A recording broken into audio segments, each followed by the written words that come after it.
Hello and welcome back, guys. We're now starting a part 2 of Raison d'être written by Camiswhil.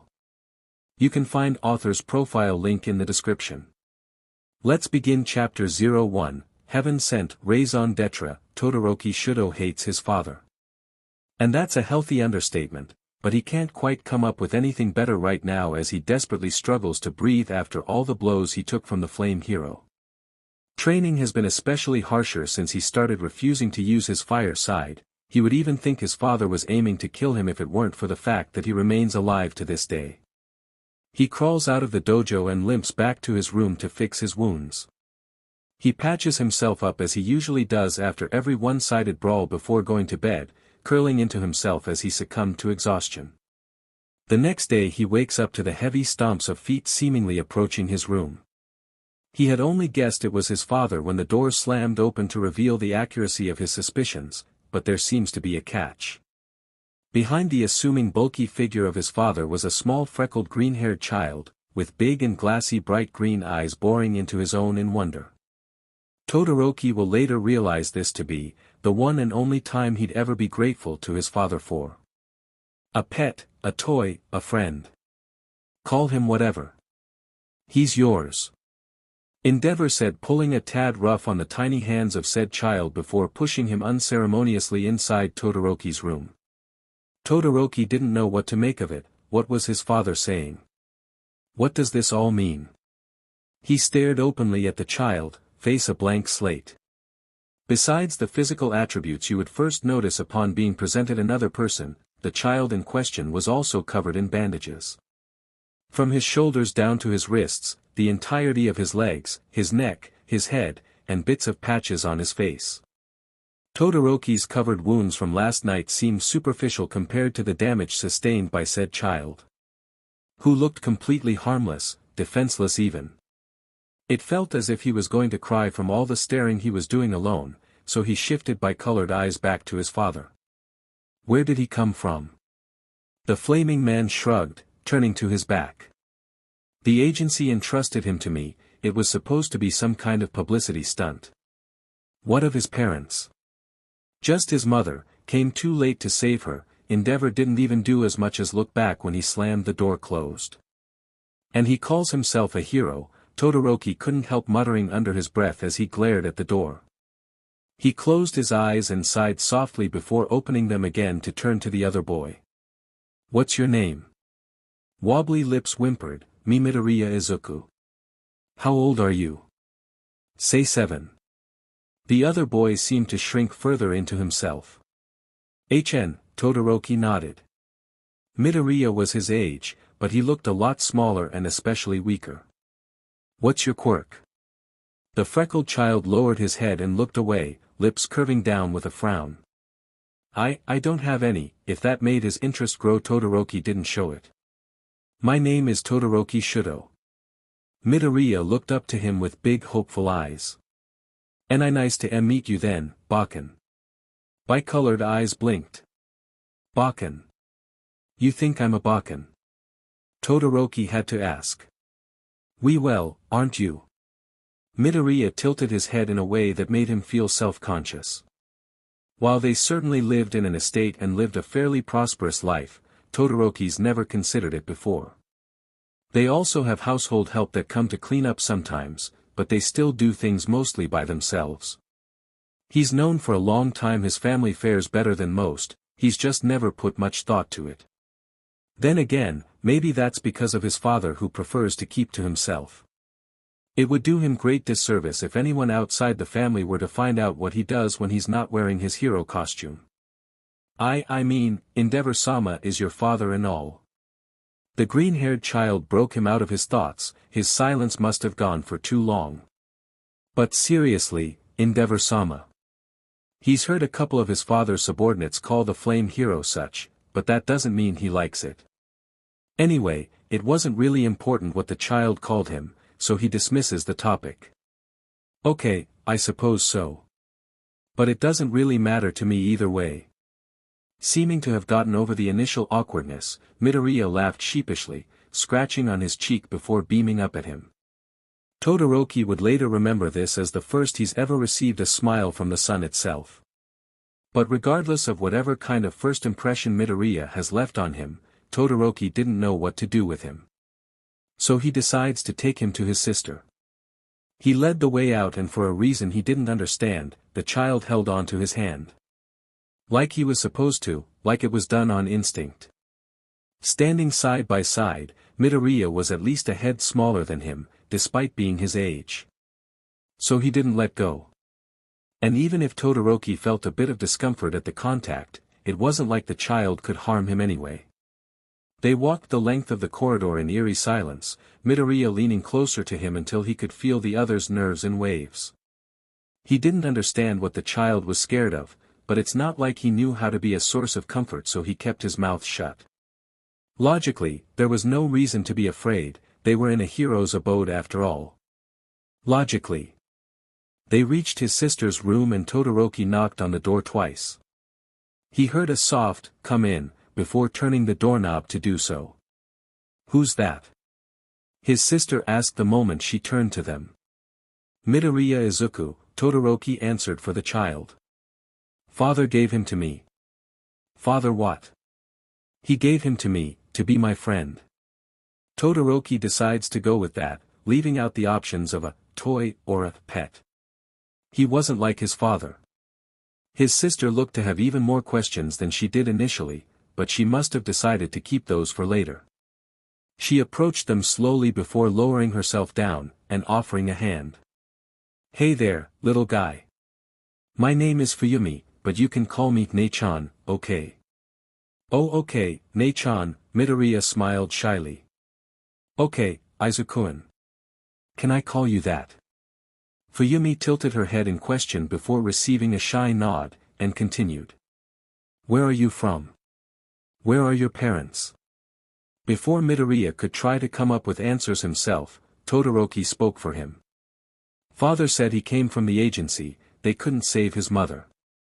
"Oh, my God," Fuyumi held a hand in front of her mouth, before slowly turning to the child with a kind smile and a determined look on her face. "Don't worry, Izuku-kun. We'll be your family from now on." Todoroki wasn't sure how to feel about that. Fuyumi then led the two boys back to Todoroki's room, where she searched for her little brother's old clothes that don't fit anymore. She asked Midoriya to take a shower and change clothes, before taking out a spare futon from the closet and hanging it out on the balcony for air so it would be ready for Midoriya to use later in the night. "I'm going to prepare breakfast, when Izuku-kun's done take him downstairs." Fuyumi turned, and started making her way down to the kitchen. "Is he really going to stay here?" Todoroki had to ask. Fuyumi looked back at him from the middle of the doorway, blinking once. "As long as father says so." They stared at each other for a while. "Do you not want him here?" Fuyumi asked, quietly. As if in a whisper. Todoroki pressed his lips together, looking down on his toes. "I don't know, but I do want a friend." "Then there shouldn't be a problem," Fuyumi smiled gently at him. "Besides, it was father who brought him here in the first place. He shouldn't complain if something happens." Todoroki peeked up at her then. He didn't know what that something could be, but he nodded his head regardless, before looking away towards the bathroom door. "Shudo," Fuyumi called back his attention. "You know you have to look after him, right?" Todoroki nodded again, but more firmly this time. "Yeah, because he's mine." If Fuyumi wasn't sure how to react to that, she didn't show it. They were good at playing poker faces in this family. When Midoriya came back out from the bathroom, Todoroki gave him one look before he knelt down in front of him to fold the ends of the brief's legs. They were too long for him, so he was sure the child would step on them and stumble if left alone. Stopping just below the knees, he stood up and checked on his work. The t-shirt was big too, falling off lanky shoulders, but he can leave them be. The bi-haired kid offered his hand, he knew the child would hold on to him anyway, so he might as well. He led the way downstairs and into the kitchen. Fuyumi grinned too brightly for his liking when she saw them holding hands. Todoroki doesn't know what to make of it. "Here you go, you two." She placed 2 plates on the table, and waited for them to get seated before serving them bread, eggs, and bacon. Is this okay with you, Izuku-san? What do you usually have at home? This is great. Thank you very much. He pulled the plate towards himself. You usually have cereal, but I like this too. Fuyumi beamed. Midoriya's voice was meek, but he was trying to be enthusiastic. Being grateful, and at the same time, making sure not to concern her. Plus, the blush on those freckles was adorable. She wanted to make sure he was comfortable, so she didn't ask any more questions, eating in silence. The child would tell them the things they needed to know when he was ready. If not, their father will. Once they were done, she gathered the plates and made her way to the sink. Midoriya offered to help clean up, which was a pleasant surprise, but she merely waved him off. I'm okay, I can handle this myself. She patted soft green curls before looking towards her brother. You two should just go play outside, it's a wonderful day out there. Todoroki nodded, he understood. She meant that their father has left and that they should make the best of this time, while he was away. It didn't take long for Todoroki to realize Midoriya was everything he didn't know he wanted. The child was an open book, slowly turning the pages of himself to show Todoroki all that he feels and thinks. It was a refreshing experience, compared to what he was used to in this family. Midoriya smiled brightly, cried easily, laughed cheerfully, pouted childishly. He was kind and gentle, meek and shy, smart and understanding, fun and clumsy. He was quiet when Todoroki wasn't talking to him, he was attentive when he was being referred to. He always asks for permission, he was respectful, grateful, and apologetic. He made Todoroki feel at ease, comfortable, like he just knew if it was Midoriya then he didn't have to worry about a thing. And it's only been a day. Of course he didn't know that for sure, Midoriya just struck him as being completely harmless. But even if the child wasn't as innocent as he seemed, Todoroki was perfectly capable of defending himself. He's not scared of a quirkless boy who's smaller than him of all things. Not to mention his father having brought the child. They played the entire morning and the rest of the afternoon that day, sharing all of his toys and running around the house. It was always a happy day when Endeavor wasn't there, but what made it all even better was his father having left him with a child and an XPLCT permission to be friends with. He didn't even get that with his siblings, so then, Midoriya must be really special. And Todoroki wouldn't argue. That's when it all ended though. They were coloring picture books in his bedroom after eating dinner, when Fuyumi knocked and peeked inside. She wore a sorry smile and glanced at Midoriya before regarding Shudo. Father's here. She almost whispered and winced, as if uttering the word pains her physically. Then again, it probably does. But Todoroki didn't even flinch. Okay. Fuyumi nodded and stepped out of view, leaving the door open. Todoroki turned to Midoriya. Izuku. Midoriya was hunched over, slowly looking at him. He looked apprehensive, he could probably feel the sudden tension in the air. I want you to get ready for bed and go to sleep. I have to go to father and you can't come with me. TodoDeku instructed as clearly as possible. I don't want you to wait up for me either, so when I get back, you better not be awake. Lastly, while I'm not with you, you are not allowed to step outside this room. By the time Todoroki finished his last sentence, he knew he was sending Midoriya the coldest glare he could make. He had to make sure the child got the message, he couldn't risk anything after all. He still didn't know much of the would-be arrangements for the child, so it should be fine if he didn't tell him anything for now. But if Midoriya was really staying with them for good, or bad, then all the more need to be careful. Todoroki wasn't stupid. There is no reason his father should bring home a child, and a quirkless one at that, if he didn't have any plans. He just didn't know why, or how, or what Midoriya's purpose would be. But the freckled green-haired child was his responsibility. Midoriya was given to him, which meant Midoriya belonged to him and that he should take care of him.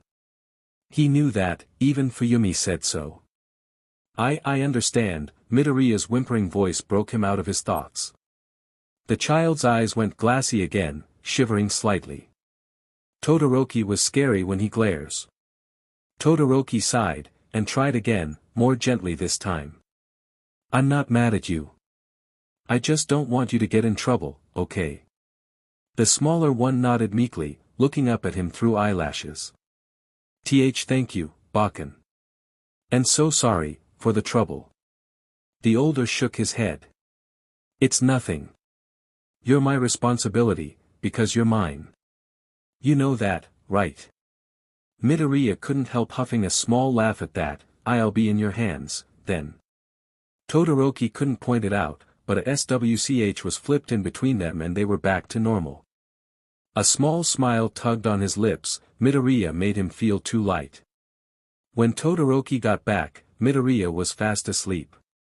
He could see the consistent rise and fall of his chest, and he was glad the child actually listened to him. He wouldn't know how to placate the child when he sees him all beaten up and broken. He didn't want Midoriya to see him like this, and whether that was for his own sake or the child's, it didn't matter.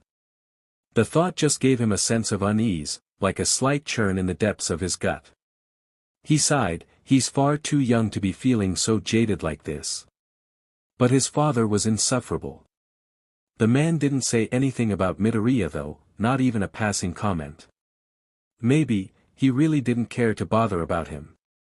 Hopefully.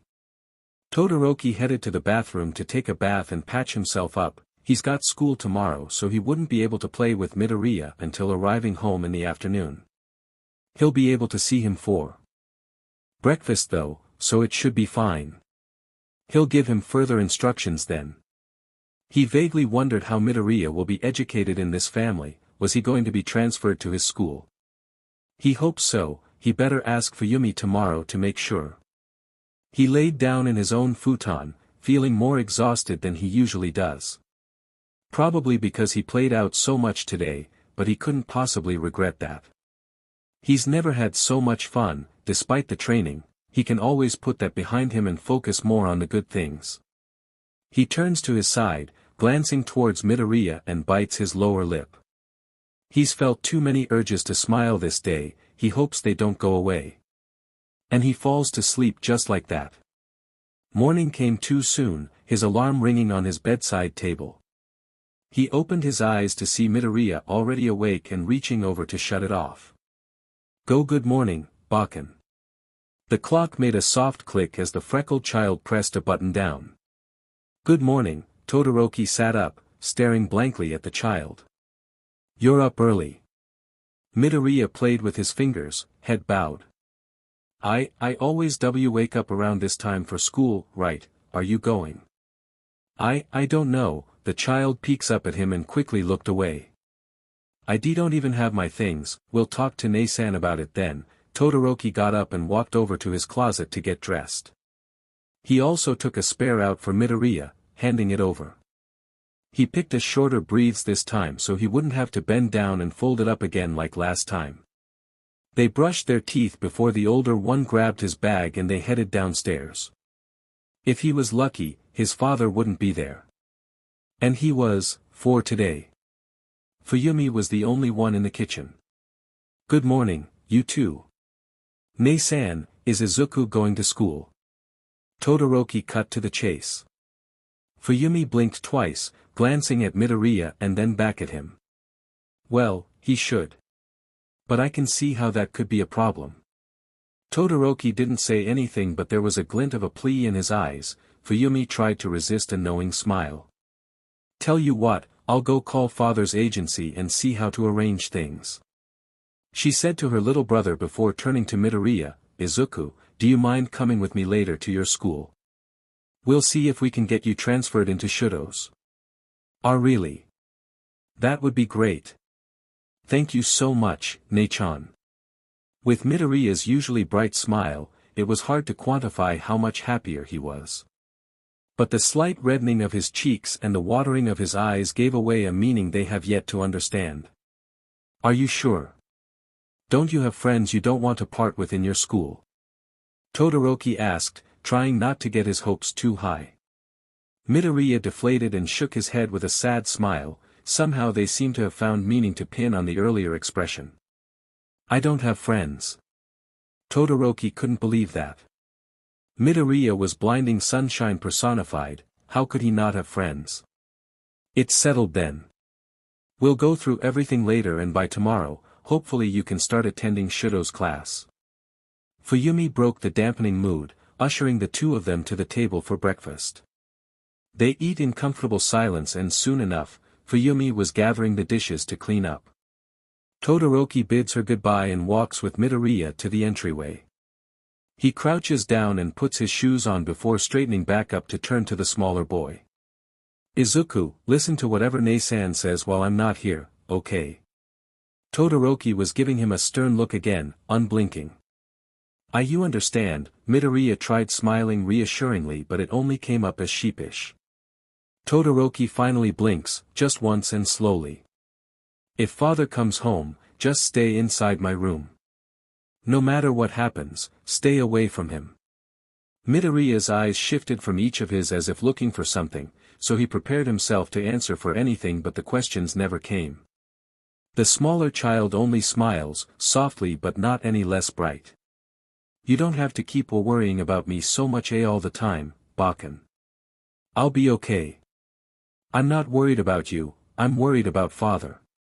The words left his mouth before he could think even about them. Oh. Well then, I am sure he'll be fine too because he's a hero. Midoriya looked flustered and confused, saying the first things that come to mind.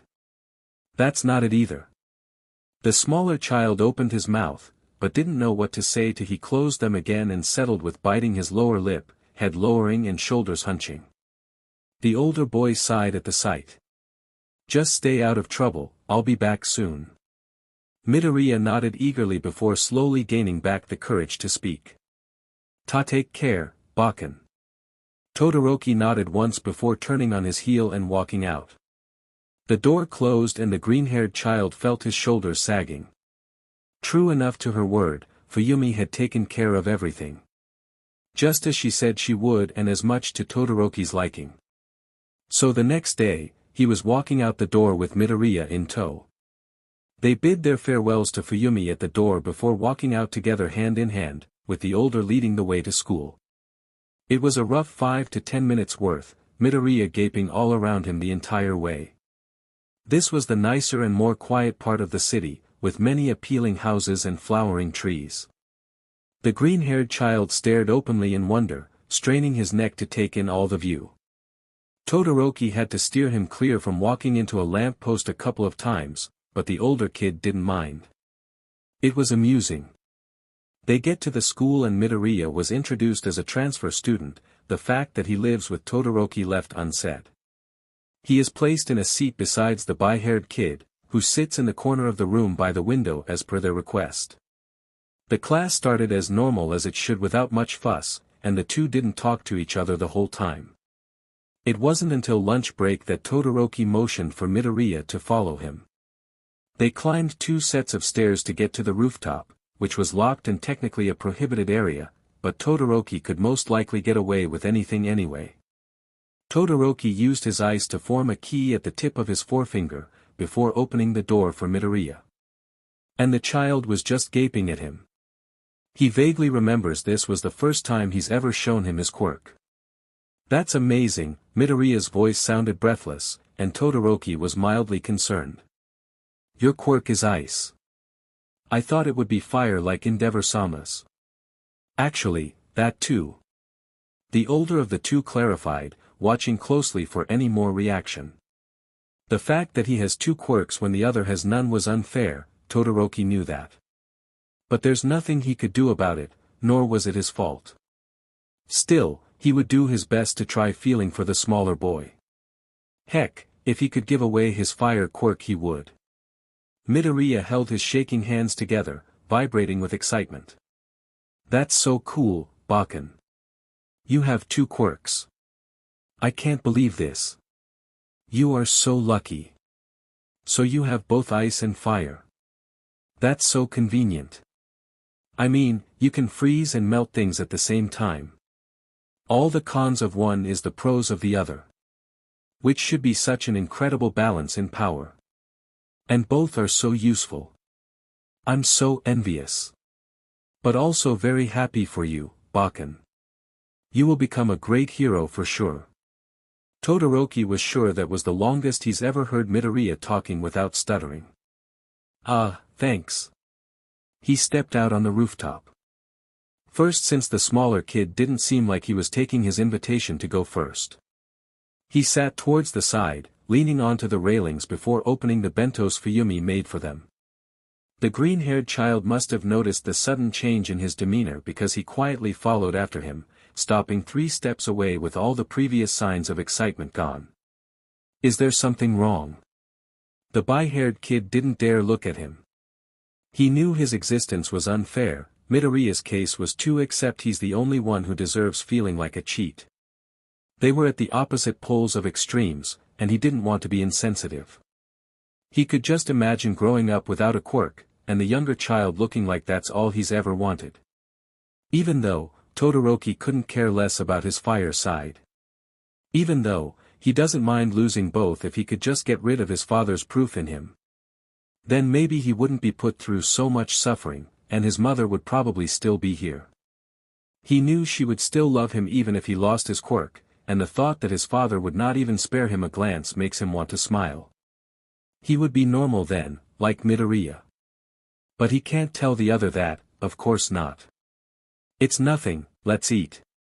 Thankfully, Midoriya didn't bring it up again. Until one fateful night 2 days later when Todoroki unwittingly stumbles into the bathroom following another harsh training session with his sorry excuse of a father, and Midoriya was in there. Chapter 02, Holding Words. Raison d'etre, Midoriya was not supposed to be awake. Todoroki had specifically ordered him to make sure he was asleep by the time he got back, and he had made that glaringly clear. But the child was still awake, nothing was going to change that and the fact that said child now has wide eyes staring all over him and his injuries. So Todoroki did the same. Midoriya was frozen in front of the sink, water running through his hands. The child had probably woken up to go to the bathroom, makes sense since he wasn't exactly disobedient. And Todoroki couldn't find fault in that, although this was a lot sooner than he anticipated to have to come clean. Todoroki allowed himself a slow blink, stunned face morphing back to its natural deadpan before taking a step towards the child. Midoriya had jolted when he reached over to shut the faucet. You're wasting water. I'm so sorry, Bakken. Midoriya nervously wiped his hands on his pajama briefs, head hanging low as if he had something to be ashamed of. Todoroki stood there a little while longer, waiting for the questions. But just like what happened on the rooftop, the questions never came. And for some reason that irked him more than his usually preferred silence. He didn't want things to be awkward between the two of them, and it's not like he was planning to keep things a secret forever anyway. He sighed. Aren't you going to ask? Midoriya looked up at him and his expression spoke volumes, that he really did want to. But the child merely shook his head. Endeavor-sama told me not to ask questions when he brought me here. Really? So how are you going to figure out the things you want to know if you aren't going to ask? Todoroki pressed his lips in a thin line, he should have known it was his father's doing. Midoriya looked back down again, shrugging helplessly. You're not going to learn if you don't ask questions, Todoroki recited, that's how his father taught him, but he would understand if the man treated Midoriya differently. From now on, my father's rules don't apply when you're talking to me. His rules are different from mine, okay? In fact, I prefer you to disregard him completely, but I can see how that can be a problem. Midoriya nodded slowly, before eventually smiling his usual sheepish grin. And Todoroki liked that, until the questions came. Are you okay, Bakken? I'm fine, Todoroki answered, looking away to take out the first aid kit. But you look hurt, Midoriya walked to his side when he sat by the tub.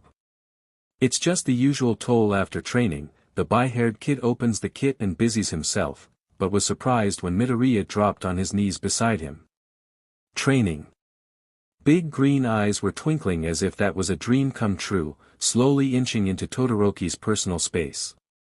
Yeah, to become a hero. The older child shied away, looking down at the kit and back at Midoriya repeatedly. That's amazing. You're so cool, Bakken. Thanks. Todoroki finally found the bag of cotton ball and the kit, adamant not to look back at the green-haired child. Can I help you? Midoriya offered an open hand. And Todoroki looked back at him, failing miserably not to. He swallowed an imaginary bump down his throat before handing the cotton ball over. They proceeded to quietly clean and fix his wounds. Todoroki preoccupied himself with thoughts of how Midoriya's stuttering clears up when they're talking about hero things. It was really amusing and endearing. Granted, everything about the other boy seemed so. The green-haired child had just finished sticking the last band-aid on his arm when he suddenly swooped in and kissed him on the cheek. Todoroki felt himself rigidly turn to the child beside him, eyes wide and both cheeks heating. He shakily held a hand on the kissed cheek, all thoughts jumbled and unable to make a sound. He heard Midoriya giggled, slightly pink on the cheeks. And my mom used to kiss me all the time when I get hurt and it really makes me feel better. Todoroki coughed awkwardly, oh thanks, I guess that does help. My mom used to do that too. Oh, I'm sorry. The freckled child's face immediately drooped down. She's not dead. The bi-haired child stated flatly, vaguely unsure if he regrets telling Midoriya to ask questions, but at least it takes away the awkwardness. She just doesn't live with us anymore, she's somewhere far away from here. Oh. Well, in that case. I'll take care of Bakken from now on. Todoroki's eyes widened again, repeating the words in his head. Midoriya then sheepishly scratched on his cheek, it's the least I can do for being taken in. Endeavor-sama saved my life and GA gave me a new home. That's why, I'll do my best to take care of Bakken. The older kid then felt apprehensive, remembering he still didn't know a lot about this arrangement. Izuku, calling out the name for the first time. You're mine, you are not a servant here. Don't mind my father, I'm the one who gets to decide what you are in this family. And while it may not have been my choice initially, I have already decided to keep you. Midoriya laughed awkwardly, that sounds like I'm a pet, Bakken. That's not what I meant at all. Izuku, you are my friend. But at the same time you are now a member of the family, so that makes you a little like a brother to me. But don't you already have brothers, Bakken? I do, but they're a lot older than me and they've both already gone to boarding schools, so they don't live here anymore. Boarding schools. Todoroki smiled, the other boy's nerdiness was showing again. Yeah, 4 heroes. Wow. Sounds exciting. The bi-haired kid finally stood up, patting fluffy green hair. Don't worry, we'll get there too someday. And we'll go together. And me too. But you want to become a hero too, don't you? Yeah, Midoriya admitted breathless. He didn't want to proclaim he wanted to become a hero because he was afraid Todoroki would bully him too like the others. But, is that really okay? Even though, I'm quirkless. Todoroki blinked at him, he didn't understand why that should matter. All he could think of was his mother's words, still clear even after the incident. So he repeated them, but this time not just for himself. Yeah, it's okay for you to become a hero. For what seems like forever for Midoriya, he was glad to finally hear the words his own mother couldn't utter. A little teary-eyed, but he beamed, and it wasn't any less bright. We'll both become heroes then, that's a promise. Midoriya nodded, and the tears finally came. The next morning, Todoroki and Midoriya woke up to a knocking at the bedroom door. It was Fuyumi, looking apologetic as ever. It was early Saturday morning, so they could have slept in if she hadn't disturbed them. She nodded towards Todoroki before kneeling down in front of Midoriya. The green-haired child sat up, rubbing his eyes before beaming up at her. Good morning, Ne-chan. Sorry to wake you up so early, Midoriya merely shook his head, eyes still drooping. Fuyumi then suddenly lunged at him, hugging him as tight as she could. And that piqued Todoroki's interest enough to get him to sit up too. "Ne-chan. Izuku-kun, you need to get ready to go out today." Fuyumi slowly pulled away, eyes glassy from unshed tears. "It's your mother's funeral." Silence and tension instantly engulfed the room. It was the acknowledgement of the taboo they were skirting around of for the past few days. Todoroki felt his shoulders sagging as he slowly turned to look at the expression on Midoriya's face. The child was looking down, but he wasn't crying. He just looked thoughtful, like he was too stunned to process the message. "Police Officer Tsukachi Naomasa is here to take you there. Do you remember him? He told me he was the first respondent in the accident, so you already met." Fuyumi bit her lower lip. She was nervous and sad and disheartened. Midoriya merely nodded, like he doesn't trust his mouth. "He's going by himself. Father's not going with him," Todoroki suddenly voiced out. Fuyumi was surprised, but she just shook her head. Todoroki pressed his lips into a thin line. Midoriya was practically adopted, and he was their father. Even if he didn't care, he should have at least show face. "Someone died." He ripped his covers off and dashed out of the room. "Shuto." He ran to his father's study and slammed the door open as harshly as his small body would enable him to. His father was sitting by the window, calmly reading a newspaper as if he didn't even notice him. "You're not going with Izuku." "Who?" His father really knows how to infuriate him. Todoroki gritted his teeth, wanting to shout. "The child you brought back here. I gave him to you, didn't I?" His father looked at him a tad incredulous, eyes burning fiercer than his fire. "Don't tell me you don't know what that entails." "That I'm going to be responsible for him," Todoroki answered, gritting his teeth. "Good, now go." Enji turned back to his reading. That caught the bay-haired child a little off guard. "I'm allowed to go with him. It will be good to familiarize yourself at such functions, as well as the police force." Todoroki honestly couldn't believe his father was so unattached. This was technically his failure. He couldn't save Midoriya's mother.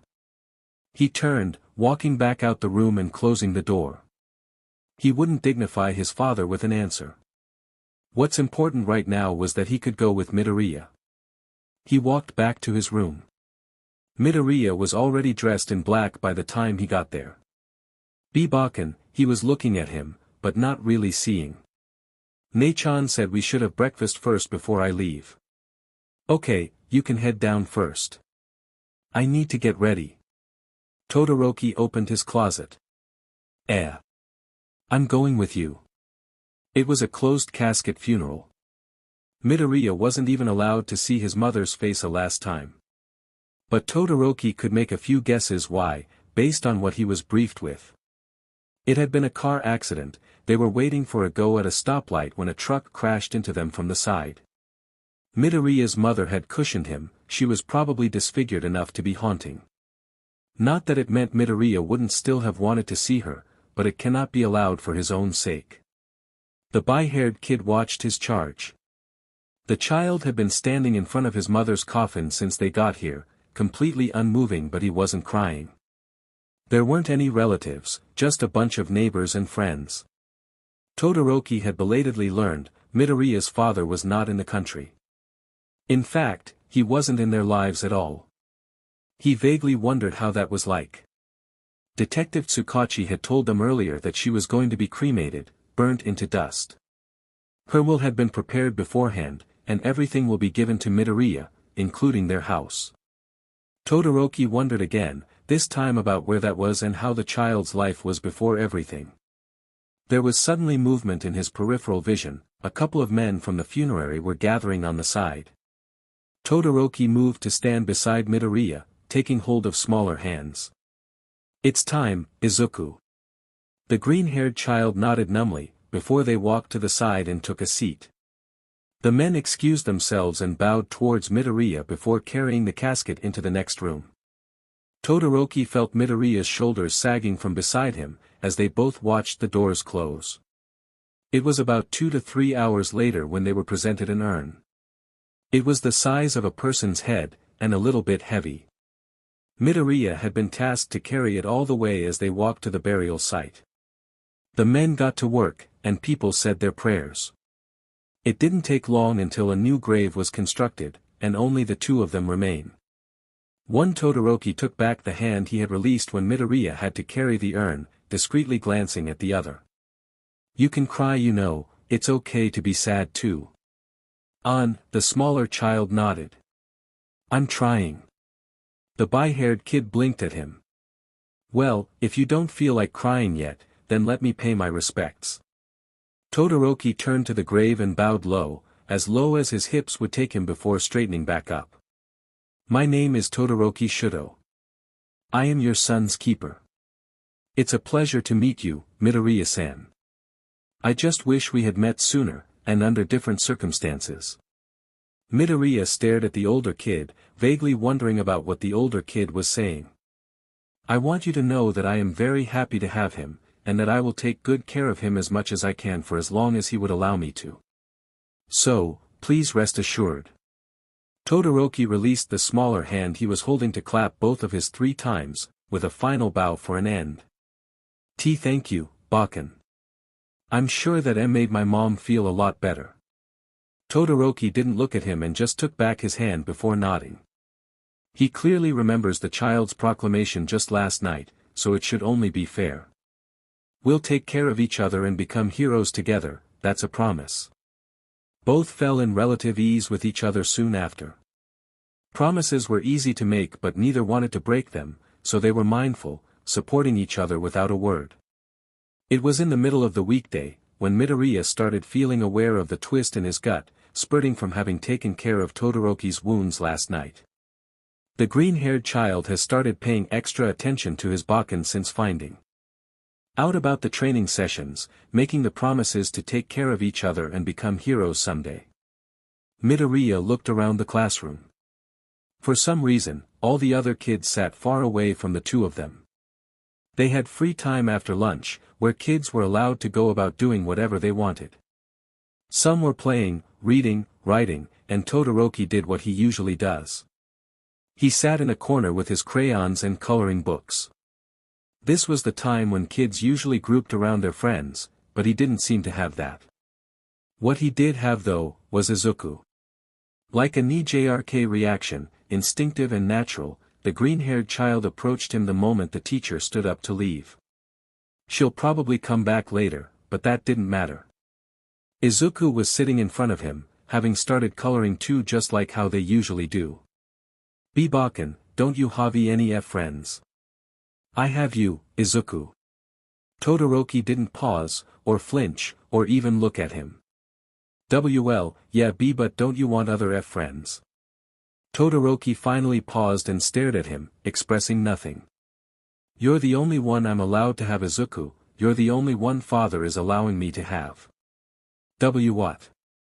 The bay-haired kid sighed, father has never been enthusiastic about me having friends. He says that while it's good to get along with everyone so I could work efficiently, it's not something I'm actually ever gonna need, and that's not why I'm here for either. Besides, most of the kids who approach me only do so because they know my father is the number 2 hero, Endeavor. But do you want more friends? No, I already have you, so I'm happy. Todoroki went back to coloring his picture book, head bowed lower than before with his hair shadowing his eyes. But if you want to make friends yourself, you can go.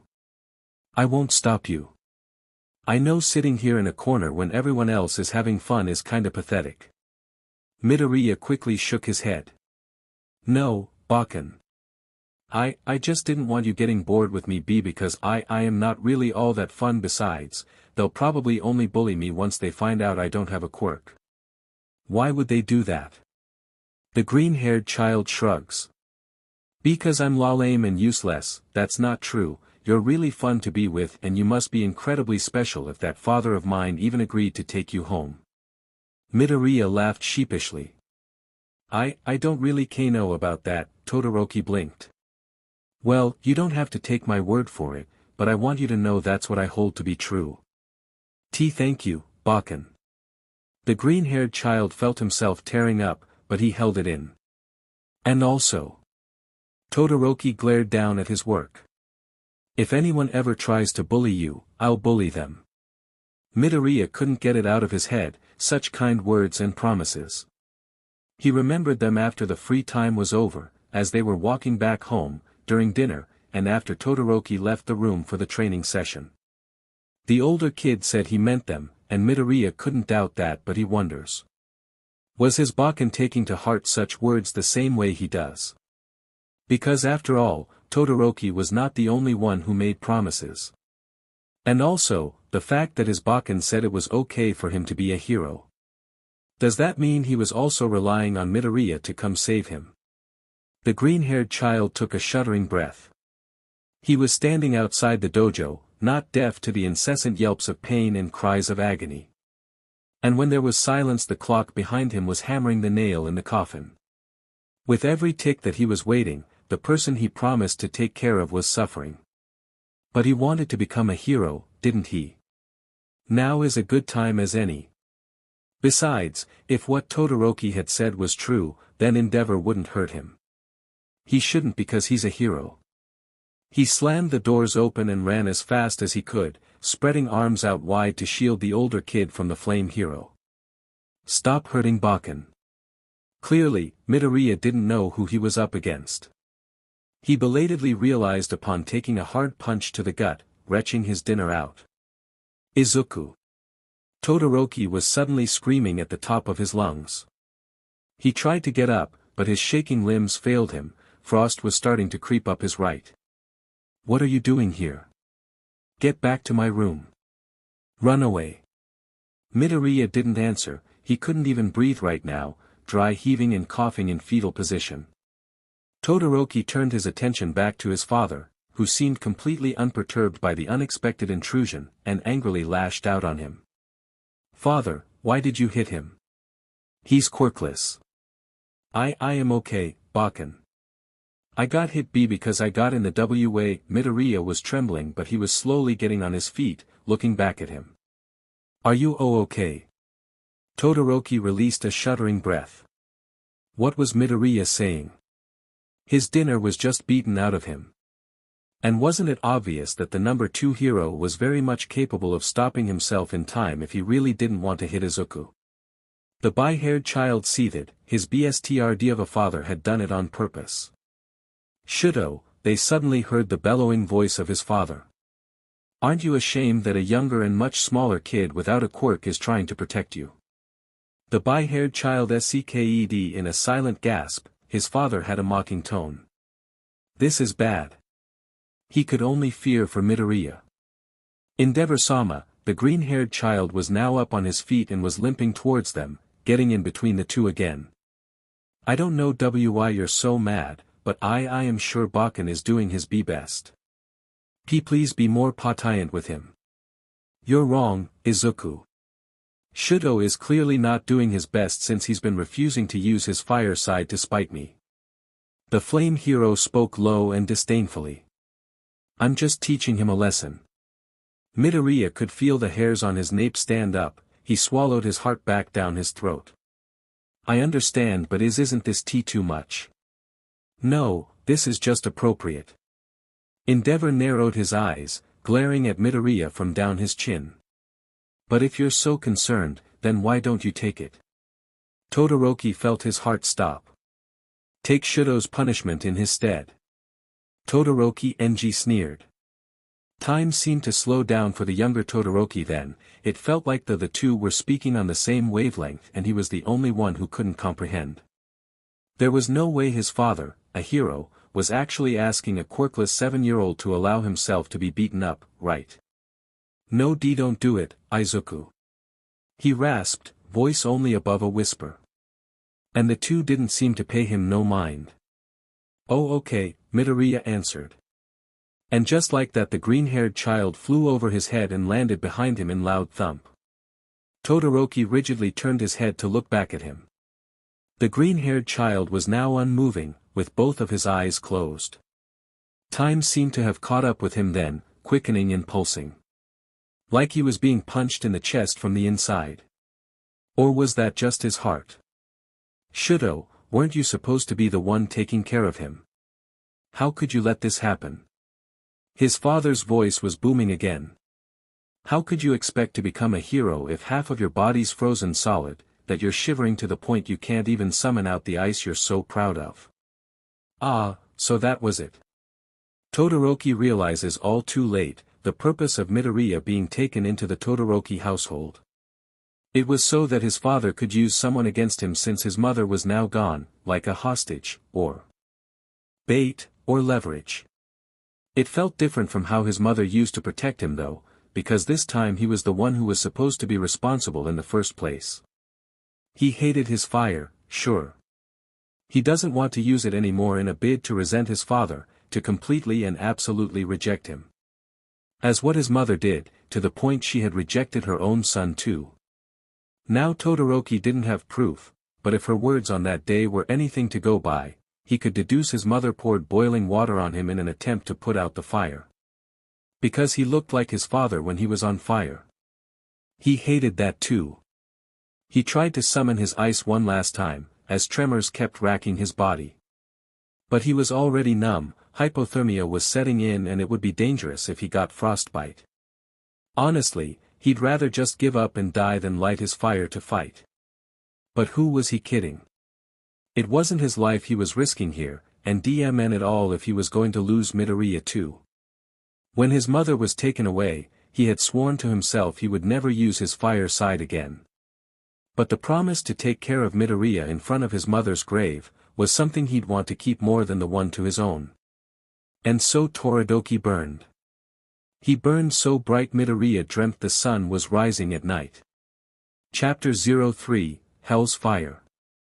Raison d'etre, Midoriya fought against the light shining through his closed eyes. He knew it was morning and it was probably time to wake up, but really if he could get away with sleeping some more he would. He shifted to get comfortable, tugging on the sheets and snuggling on his pillow, belatedly realizing he couldn't move all that much. He crankily opened bleary eyes, squinting at the arm wrapped around his torso.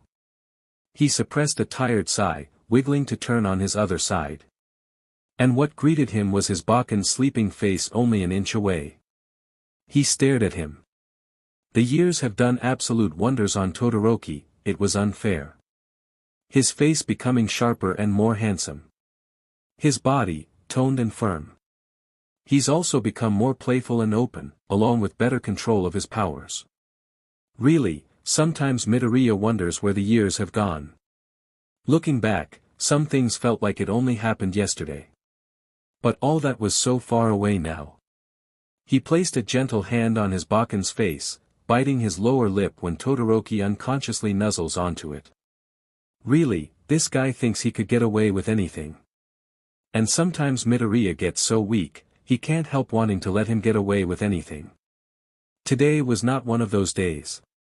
With all his might, Midoriya pushed Todoroki's face away. Baku. How many times do I have to tell you to stay in your own futon? You know very well that if Nei-chan catches us cuddling again, I'll never hear the end of it. Todoroki only grumbles and hugs him tighter. Midoriya has been with the Todoroki family half of his life, and over the years he's learned that his Baku gets very, very, very clingy when comfy. If you don't let go of me now and wake up, I'll tell Uncle Enji you were actually the one who ate his share of that strawberry shortcake last week. Todoroki squishes him in his embrace, digging his face into Midoriya's neck and growling this time. Midoriya has been with the Todoroki family half of his life, and over the years he's learned that his Baku is really, really, really not a morning person. The green-haired teen finally sighs in defeat then. Teasing is all good until Todoroki starts growling like the huge feline he really is, granted he was probably still half asleep. But still, Midoriya can't compete against fire and ice. He shifts his attention towards the ceiling and decides to regret his life choices. He was only 7 when he resolved to stay in the Todoroki household. Despite and in spite of endeavor. Only for the sake of this half-burning, half-freezing piece of work, that's currently wrapped around him like a boa constrictor. Why a killer snake, you ask? Well, that's probably because this overgrown peppermint candy isn't all that sweet and innocent. Really? He glanced at the clock. They still had a good 5 minutes to pretend they didn't need to get up yet, so it should be fine. Then again, Midoriya was never really sure if all this was fine to begin with. And after 7 long years, he's too afraid to ask now. But he's always had that inkling feeling at the back of his mind that makes him wonder, albeit vaguely. Was this really how brothers acted? Is it really okay to be so close? That it feels like their skin could be interchanging, breath intermingling, limbs all entangling. Because it wasn't like his Bakken acted like that with their Nei-chan, or his much older brothers during the rare times they do visit. Midoriya wouldn't know though, being an only child. And if he had to guess, Todoroki probably wouldn't either, with how aloof he always was. Also, he's not really sure if he wants to know either. Like something could change with the answer, and there's no telling if it would be good or bad. As well as whether he'd like it, or not. The alarm rings. Midoriya dashes out the door with a half-eaten toast tucked in between his teeth. Jogging in place as he turns around to wait for his Bakken. He eats the rest of the toast in a gulp before yelling back to the house. Hurry up, Bakken. We're going to be late. We still have less than an hour before the bell. I don't understand why you have to hurry so much. Todoroki sits down in the entryway and starts tying his shoelaces.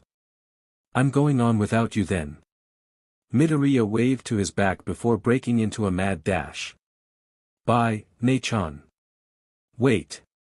Todoroki hurriedly tied his shoes and glared at the green head that was starting to disappear into the distance. He grumbles. What's up with him? Fuyumi comes up from behind Todoroki, a hand lowering down from a wave. I think he told me you have a class meeting today. About career assessments. Todoroki gives her an incredulous stare. Oh. Take care, you too. Fuyumi bids as Todoroki suddenly got up and started chasing after the other. He had lost sight of him though, irritation and disbelief slowly etching on his face as he slows down into a jog. He couldn't believe Midoriya would actually leave him behind. Until someone lunges at him from the side. He almost loses his balance but he manages to catch onto the offending person's legs. You're so slow. Midoriya teases as he wraps both arms around his Bakken's neck. As punishment, you get to piggyback me to school. Why do I even have to? Todoroki complains but he couldn't really fight the smile off his face. It's training. Midoriya rests his chin on Todoroki's left shoulder. How are you going to be a good hero if you always come late? Heroes need to come just in the nick of time. Todoroki sighs but is really too happy to oblige. Fine, fine. You win. You always do. The green-haired kid then starts swinging his legs around. Good, now run. Hurry or we'll be late. It's fine even if we miss the meeting, it's optional so they won't put that in our records anyway. Todoroki just continues walking. But what if the teacher says something really important? We don't want to miss it. Midoriya stops swinging and tries to peek at his Bakken's expression. If it's that important then they'd put it on the papers. Midoriya takes a mouthful of air and pouts before grumbling. It's because you already have an endorsement to Yui, that's why you don't care. Todoroki stops walking, and they both pause for a minute. Izuku. I'm not going to Yui. Midoriya frowns, concern written on his face. What do you mean? Did you have a fight with Uncle Enji again? What did you do? Nothing, Todoroki frowns at the insinuation that he was the one who did something wrong, but glances at the other and their eyes meet before he continues. I want to go where you're going. Where I'm going. The green-haired kid looked confused for a moment but then starts mumbling. But I'm going to Yui too. Todoroki looks away, and that's when Midoriya pushes off from him. Izuku. He gets startled at the sudden action, worried the smaller kid would fall and hurt himself. So, you're saying I can't go to Yui because I don't have a quirk? The green-haired kid does fall on his butt but quickly gets up anyway without showing hurt. No. Todoroki immediately responds but presses his lips into a tight line as he tries to shut himself up. Still, he knows he has to say more. You would just have a hard time enrolling, so, you're saying I won't pass? No. Todoroki rubs a hand on his face, letting out an exasperated sigh. He doesn't know anything for sure either, and he doesn't know if that answer was right. Izuku, we've already talked about this. Please listen, we need to face reality. But we promised we'll both become heroes together. Midoriya's eyes were starting to get glassy. You said it's okay for me to become a hero too. You can. Todoroki knows this for sure, more than for himself. But we don't have to go to Yui, we can go somewhere else, like where? Midoriya's tone was rising a pitch higher, angry tears threatening to fall. To a college preparatory. So then we could go to a university. And get a normal job after that. No, the older kid tries to reason, but he doesn't want Midoriya to cry some more, so he bites his tongue. He doesn't know what to say either, his reasoning as weak as his tone. So, all this time I was the only one holding on to that promise. Midoriya glares at him, as hard as he could with tears trailing down his face. Tell me the truth, Bakken. I know that you can become a hero, Todoroki says before looking down on the ground. But you don't have to be. A breath escapes Midoriya and his shoulders slacken. He understands what his Bakken is trying to say, as well as why he was saying it. He was quirkless and only those who excel with their quirks ever really get into Yui. It was the #1 school for heroes, after all. How could you become a hero if you didn't have the power for it anyway? A lot of people want to become heroes, but most don't really make it. Not even those who have really good quirks. And he doesn't have one. Understanding doesn't take away the pain though, it only adds up to the inability to do anything too. And the worst part was that it was his Bakken who had said those things, after keeping hope all this time. I hate you, Bakken. Midoriya screamed before breaking into a sprint. And Todoroki chose not to go after him, grimacing. He knew the green-haired kid needed the time and space. He didn't have the answers for him. Besides, it wasn't the first time they had a fight about the freckled child's quirklessness. It wasn't the first time the other has ran away from him. And it was most certainly not the first time Midoriya had told him he hated him. So he knew the green-haired kid would come around sooner or later, and apologize for the words he didn't mean. Because he knew unlike him, Midoriya doesn't spite. Todoroki heaved a deep breath before proceeding to school by himself, and he regrets that. How he wished he had turned back then to chase after his precious charge. Because Midoriya didn't show up for the career assessment meeting, and the rest of their classes that day. Even when Todoroki had gone home, Midoriya wasn't there. Midoriya was just gone. Todoroki spent the next few days frantically searching throughout town for him. When he had come home to an empty bedroom, and after searching through the house, he had gone to the police immediately. But up until now, they still didn't have any news of him. The same as he. The bi-haired kid slowed to a stop at the street where Midoriya had jumped on him the last day he saw him. He has been through here many times, more than he could count the past couple of days. He had taken every route from here and checked in all the alleys but there was not a hint in sight. He let his head down, looking around wasn't helping when his head was spinning. He was nauseous, having not much eaten in a while. He hasn't slept a wink either. He was just so worried, he could cry. But he had done enough of that last night. He thinks back at the argument they had, how Midoriya got mad at him and cried. How the other said he hated him and ran away. And Midoriya had done that before but he always came back in the end, to him. Except now. And he dreads the worst. Todoroki was not raised in a religious family, having a father who didn't believe in God or miracles. But Midoriya, on the other hand, was a faithful soul. So just this once, he lowers his head and clasps his hands before closing his eyes to pray. To the Lord he doesn't know, to anyone who could hear his desperate pleas. For the green-haired child to be safe and to come home to him soon. before he loses his mind. And Todoroki does lose his mind, he realizes vaguely as he lies on his futon a couple of days later.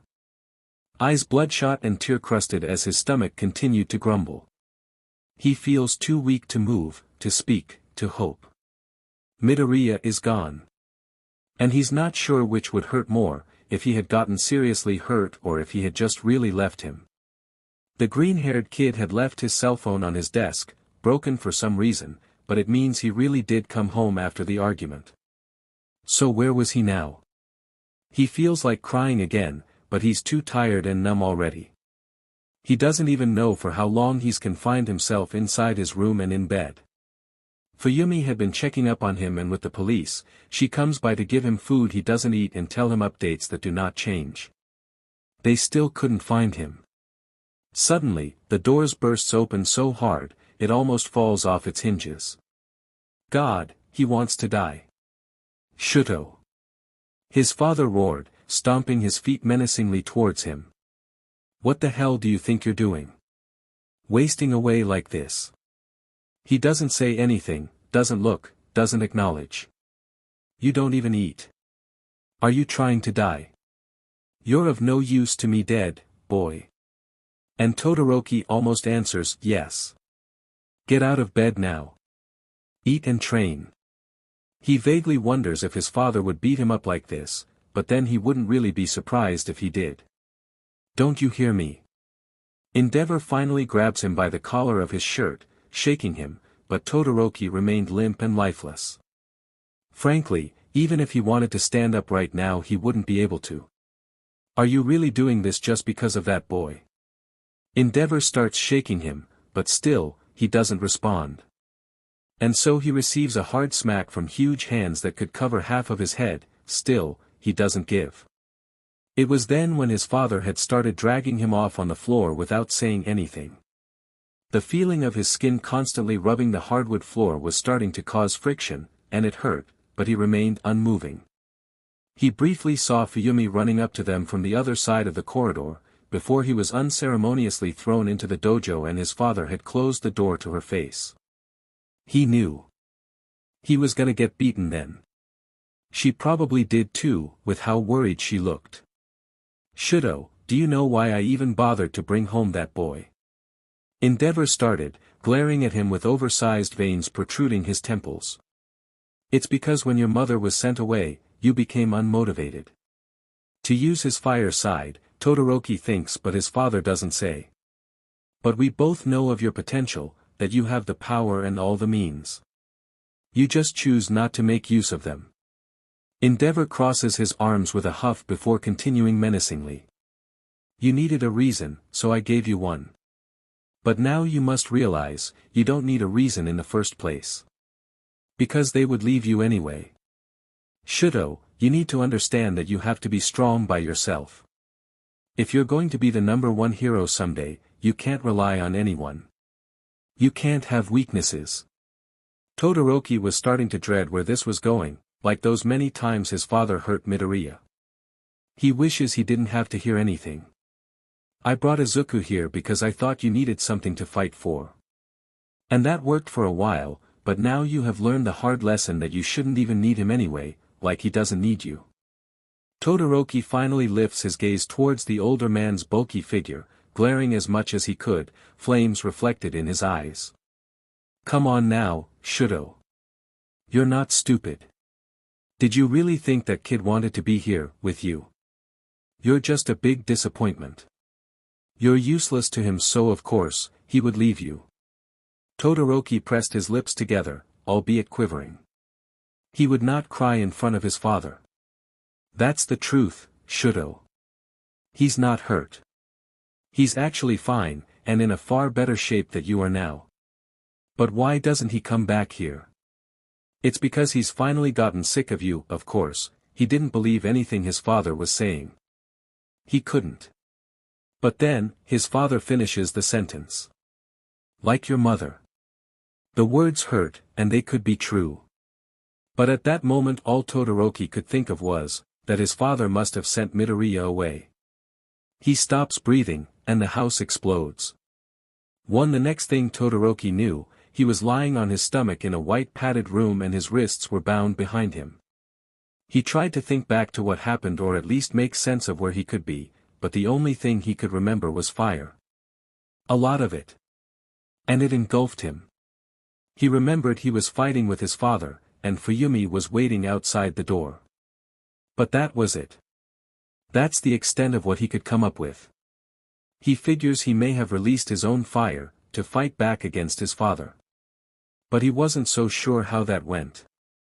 And judging from what he could see around him, a hospital of some sort, his father was unfortunately still alive. Then again, it's not like a man made out of fire could be burnt down. He laments. He felt heavy and still weak. He tried to get up but couldn't, so he just rolled a little on his side. He noticed there was an IV drip on a stand behind him, connected to a needle protruding his left wrist. He could only guess what that was for but doesn't care enough to think about it. He looks around the room, and towards the door on the other side. It had a small window with metal bars. He wonders what kind of hospital this was, but decides he doesn't care much about that either. He closes his eyes again and falls into slumber. If he had dreams of Midoriya, he'd wish he'd dreamed forever. Eventually, someone comes in to check up on him and gives him food. He doesn't resist, he doesn't speak.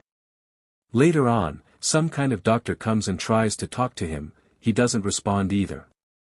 He doesn't feel the need to. He doesn't care about them, he doesn't care what happens to him either. Days passed and things go on just like that, blurry and indistinct.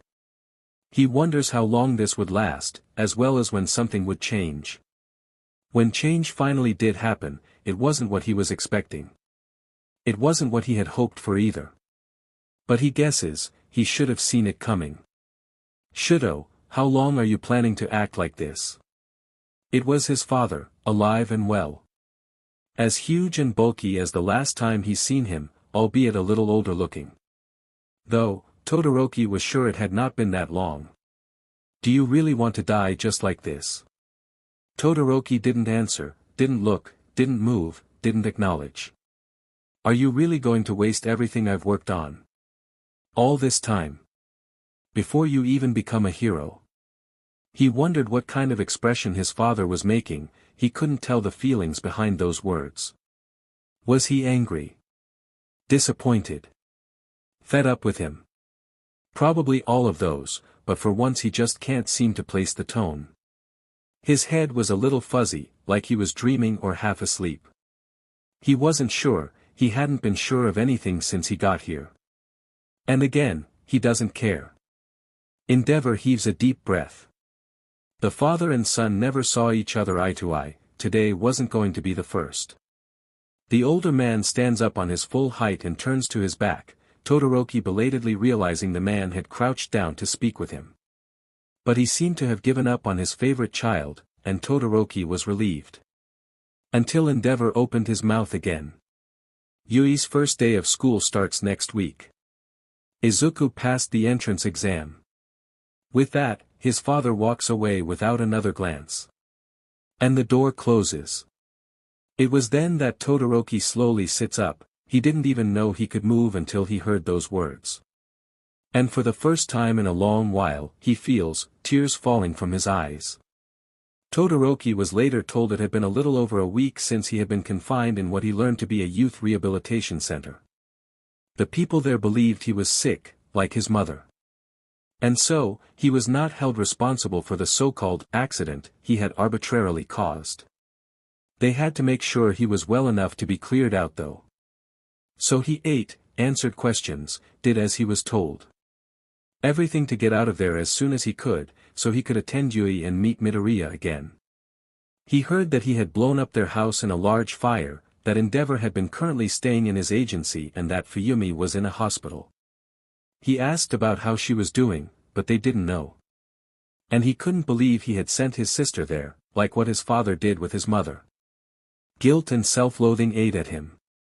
He doesn't know how he was ever going to face her again. He hopes things don't turn out like they did with him and his mother. But he would own up to it, however Fuyumi treats him now.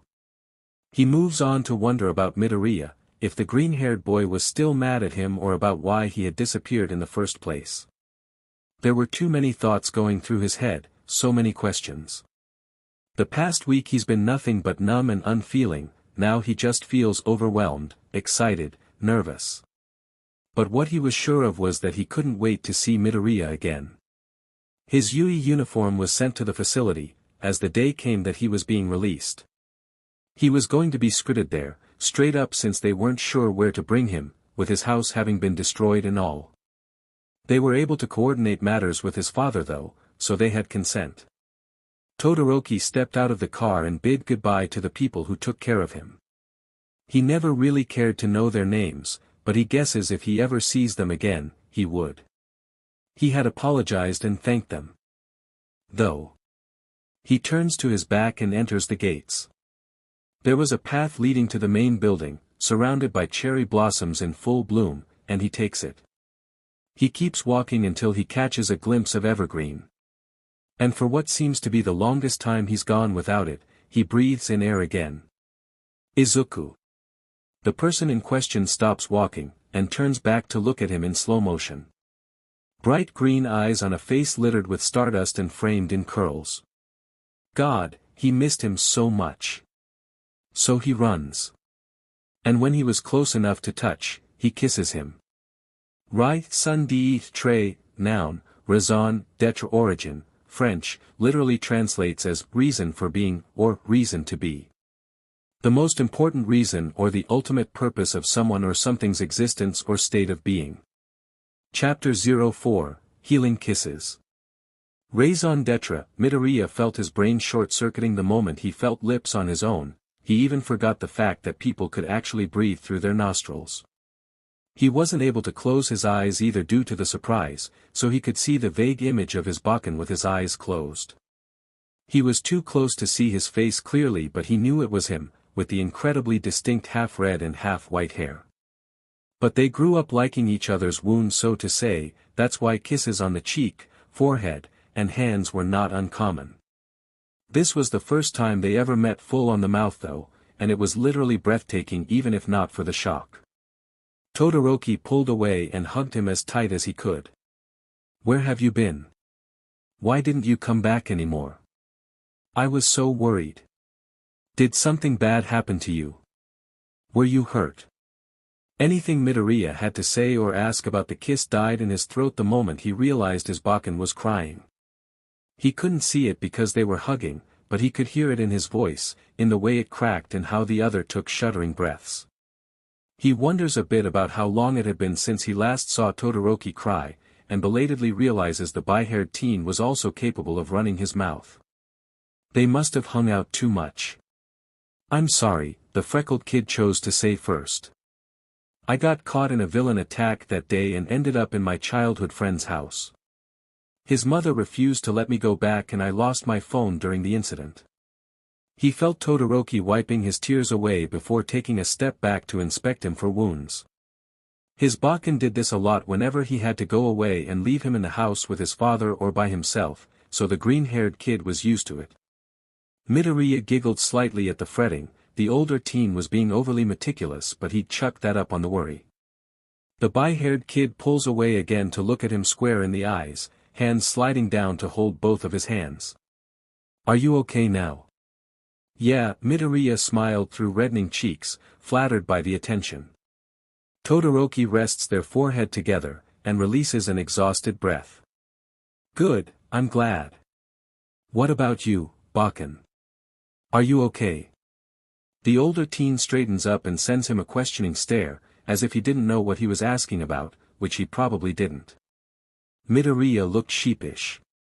You blew up the house, didn't you? It was on the news. Oh. Todoroki paused, letting the information sink in before looking away in some kind of embarrassment. He lets go of the other's hands. Yeah, I'm fine, just snapped a bit. When I heard about it, I raced back to the house, but it was long over. You were already gone. I'm sorry I didn't come home sooner, I should have escaped away from Auntie. It's okay, don't worry about it.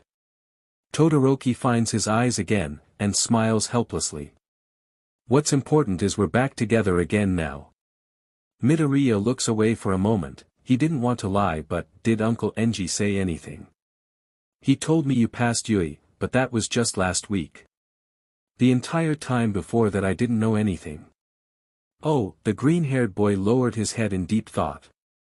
Todoroki stared at him, thinking back on the explanation. His charge tells him his friend's mother did not want to let him go back to Endeavor's house. But his broken cell phone was left on his desk somehow, the same phone Izuku says he lost.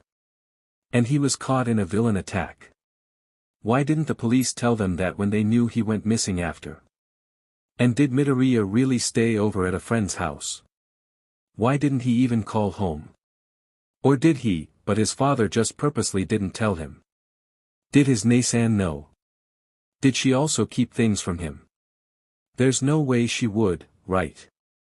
It was safe to say it was all his father's doing, considering that the man had so much to say about Izuku the day he blew up their house.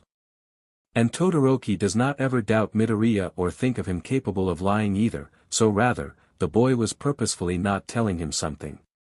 After all, it is not a lie if you didn't say it. He chooses to prod. Izuku, tell me the truth. Did father send you away? Midoriya suddenly jolted, looking horrified. Not dash. No. It's not like that. Judging from the reaction, he seemed to hit the mark.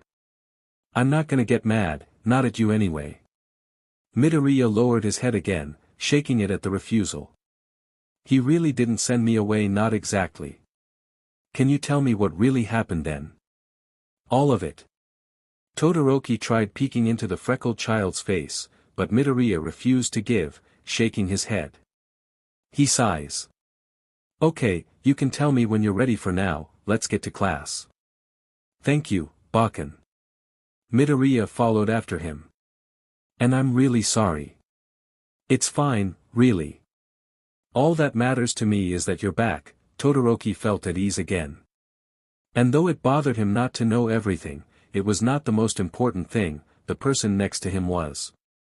Something about Midoriya just makes it easier for him to breathe.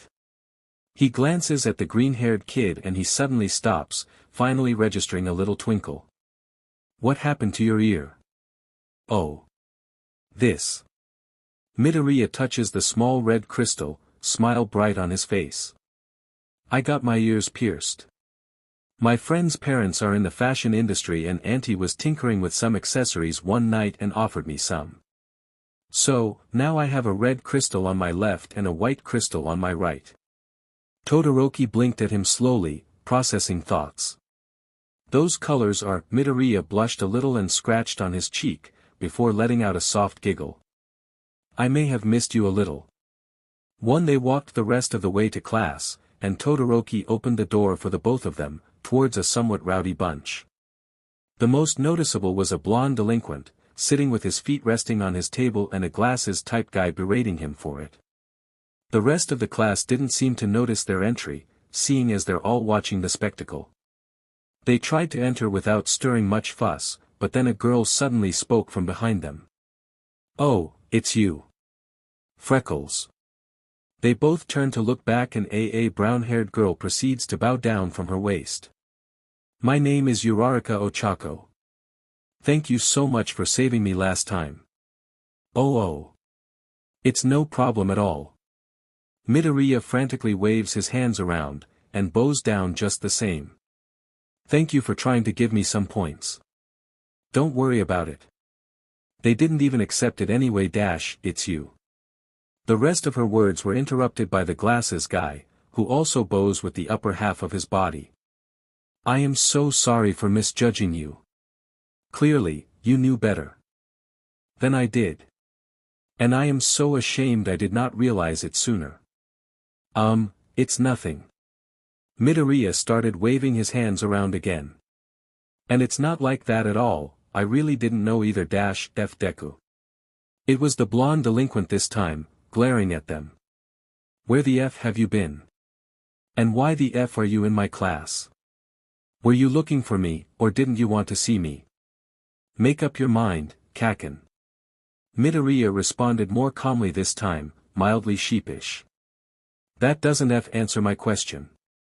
I met up with Bakken on the way here. Midoriya motions over to the bi-haired kid. This is Todoroki Shudo. Todoroki nodded to the blonde, but the other guy just narrowed his eyes at him. Midoriya then turns to him. Bakken, this is Bakugo Katsuki. He's the friend I was telling you about. We're not friends. They heard the blonde in the background. I see. Todoroki nods to him before turning back to Bakugo and nodding slightly. Thank you for taking care of Izuku for the past month. If there's anything I can do to repay your kindness, just let me know. Bakugo looked incredulous, and his face showed the same kind of disgust he'd probably scorned some poo at the bottom of his shoe. Yeah, F you. Kaken, don't be like that. Midoriya said in passing as he took a seat. Shut up. Don't tell me what to do. And why the F are you sitting beside me? Midoriya beamed his brightest smile. To annoy you. Bakugo looked scandalized for a moment before angry veins started popping out on his temple. Don't you start to get cheeky, you shitty freckled F. I don't know how you passed the entrance exams, but I'm still the F best. Midoriya laughed like he was told a joke. Sure, whatever you say, Kaken. Then he caught Todoroki's gaze and smiled meaningfully. Todoroki didn't get it, but he wasn't gonna ask in front of the person in question. Instead, he allowed himself to wonder about their so-called friendship and vaguely noted how Midoriya easily got along with everyone, like always. Suddenly, a teacher suddenly appears by the door in a yellow cocoon, and they find out they actually have a seating arrangement. As it turns out, Midoriya's seat was behind Bakugo and his own was a few seats away. Midoriya looked back at him as if the distance physically pains him. Todoroki smiles slightly and sends him an encouraging nod. Class proceeds. When Todoroki was told Midoriya had passed the UE entrance exams, he didn't think much about the how part. Obviously, because he was too busy being happy about the prospect of seeing the freckled child again. But in retrospect, he didn't think that even if he had put some thought into it, that Midoriya would acquire such a destructive quirk. And on to himself. To say Todoroki was horrified was an understatement. He was in despair, watching Midoriya break his finger during a quirk assessment test. How painful was that? He met the green-haired child halfway as he came back from his position, taking the other's hand and freezing the broken finger before lowering his head to kiss it. Are you okay? I'm fine. Midoriya was visibly flushed and was unexpectedly surprised. He couldn't look him in the eyes. But, everyone is staring. Todoroki looked behind them and saw that everyone were indeed staring, openly gaping and almost scandalized. Like, they didn't expect what they saw at all, or even think they would see something like that. He belatedly realizes, what has been normal for him and Midoriya probably was not normal for the rest of their class, or the world. But it's not like there was anything wrong with it, or that it mattered, not to him anyway. Then again, if it was bothering Midoriya, he would appropriate himself. Don't mind them. Let's get you to the nurse's office. Todoroki says, but he still releases Midoriya from his hold and takes a step back. Okay. Midoriya nodded. They didn't know much of anyone in class, but it was still embarrassing. From his experience with his Bakken throughout their middle school, he was aware people talked about them behind their backs, but no one really bothered them because of Todoroki. Still, they were in new waters now. And Bakugo was there. Not to say, the blonde would question him about them, but he wouldn't really want to be asked about anything yet. Because he also does not know where they stand. At least, not anymore after that kiss. Midoriya always knew other kids gossiped about the two of them being gay for each other, because they aren't really ever seen with anyone else. Not that being gay or in love with another guy was wrong, he's just never thought of it before. Todoroki just always had been like a big brother to him. But if things were to take a turn, he wouldn't really know how to feel either. What he does know is that, everything would be okay as long as his Bakken was there. He vaguely wondered, whether something had changed in the past month they weren't together. He looked up at the back of his Bakken's head, when suddenly said head turned to look back at him. So, your quirk finally awakened.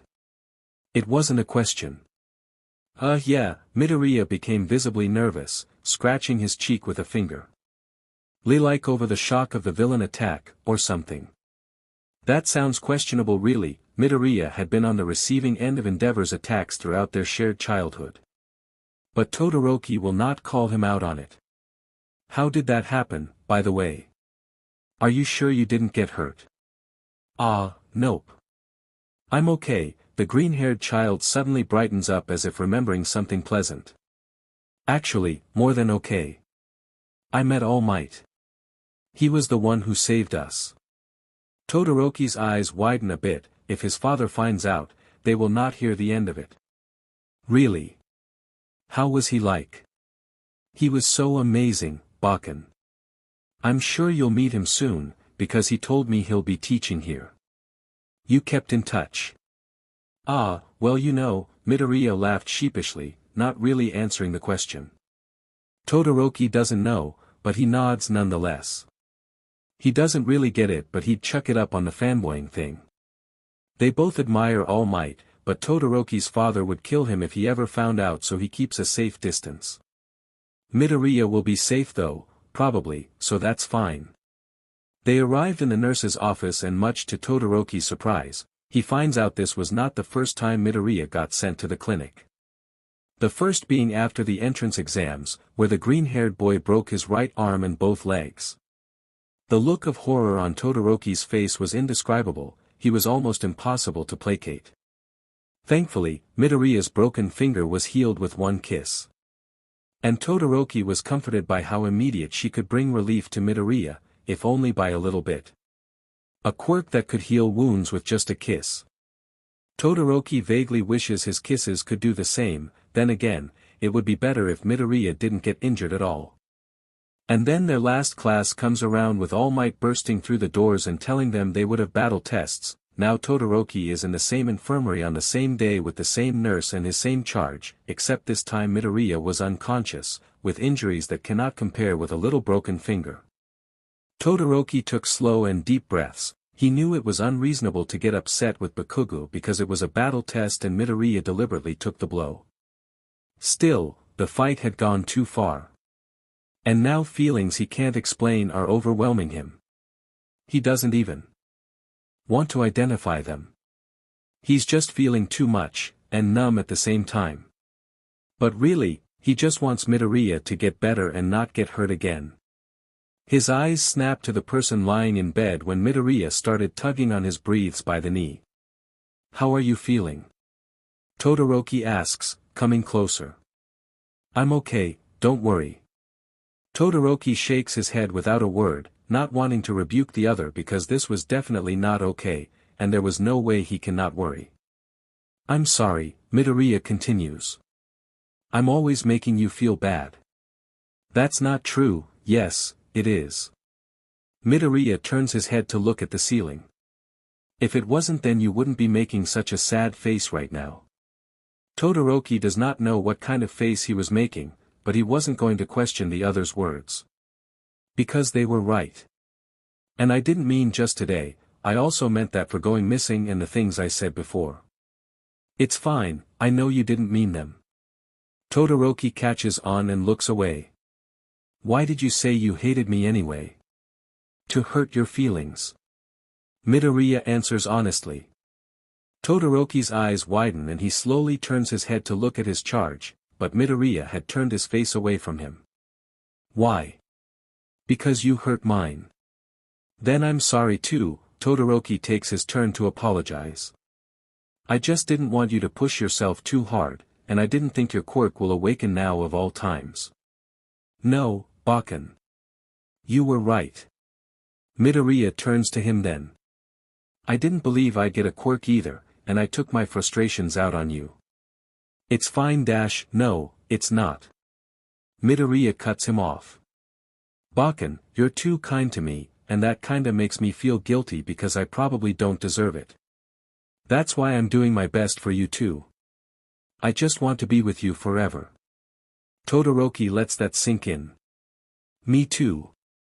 It was a good thing Yui was a boarding school because they honestly would not know where to go after everything that happened, except they literally didn't have anything. Everything they owned so far burned along with the house, so the only thing they had were the uniforms they were wearing, along with the school supplies. Well, at least they had complimentary beds. Midoriya scooped the sheets up and pillows before turning to Todoroki. "Let's go, Bakken." Todoroki blinked at him. "Where?" They were currently at Midoriya's assigned room on the second floor. The green-haired boy cutely tipped his head to the side. "Aren't we gonna sleep together?" "Oh," Todoroki looked thoughtful for a moment. "But don't you want your own room?" "I'm going to turn it into a shrine," Midoriya's eyes sparkled meaningfully. But it was lost on Todoroki. "If you want to pray, we can go whenever you want." "Not that kind of shrine." Midoriya pushes him out of the room with a laugh and they head to the elevators. When they got to Todoroki's room, Midoriya falls on the bed with his sheets and pillows. "Izuku," Todoroki enters his room only to close the door. "Are you sure you want to stay with me?" "Why wouldn't I? You know what I did." Todoroki looks away, wanting to trail off but he knows he had to acknowledge it. "I burned the house down, and sent my sister to the hospital." Midoriya jolts upright. "What? Nei-chan is in the hospital. Is she okay? Did you visit her already?" "Yes, I'm not sure, and no." "Then we need to go right no dash." Midoriya stands up to leave but Todoroki cut him off. "I can't." His Bakken had his shoulders hunched with both hands rolled into fists and his eyes and lips squished tightly as if he was going to start crying again. He slowly opens his eyes when he realizes that he had yelled on Midoriya, only to realize the green-haired boy was instantly on his side, and he was hugging him. "Okay," Midoriya spoke in soft whispers. "It's okay if you're not ready yet. We'll go some other time, okay?" "Okay," Todoroki answers and Midoriya pulls away to smile at him and kiss him on the forehead, before leading him to the bed. They spent the rest of the afternoon cuddling, Todoroki lying on his stomach while resting his head on Midoriya's stomach, warm and cold arms surrounding him. Midoriya was slouching, one hand gently running fingers through bicolored hair. The other hand was rubbing small circles on Todoroki's back as he talked about all the things they would eventually need to buy for their room. And they were content to fall asleep just like that, until they get a knock on the door. It was Ishido, Uraraka, and Hagakure. The three had invited them to the common area where they presented the idea of a contest on who has the best room. It was interesting to see the rooms of their classmates, and they didn't really mind being pulled away from their own bubble, so they agreed.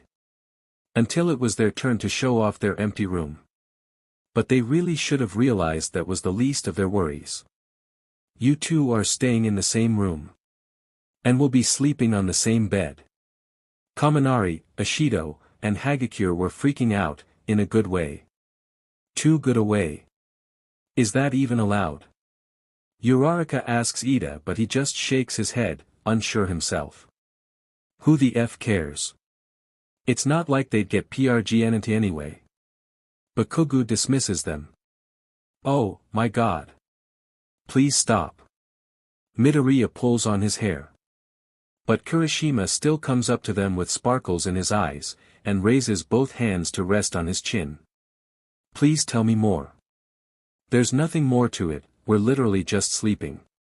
Midoriya answers, deflecting all their implications. "That's what they all say," Mineta tells them in passing because he isn't interested in anything gay, but he still feels the need to state what everyone is assuming and especially Midoriya fails to remain casual and blushes on his whole face. He doesn't say anything further in fear of egging anyone on. They get dinner straight afterwards, and their table unexpectedly gets crowded somehow, even their classmates on the nearby tables seemed inclined to them as well. Midoriya was sitting with Todoroki on his right, Uraraka on his left and Ida on her other side. In front of Todoroki sat Bakugo, then Kirishima, Kaminari and Ishido, with Hagakure standing by her side. As it turns out, they weren't done with the interrogations just yet. So, Kirishima wiggles his eyebrows at them.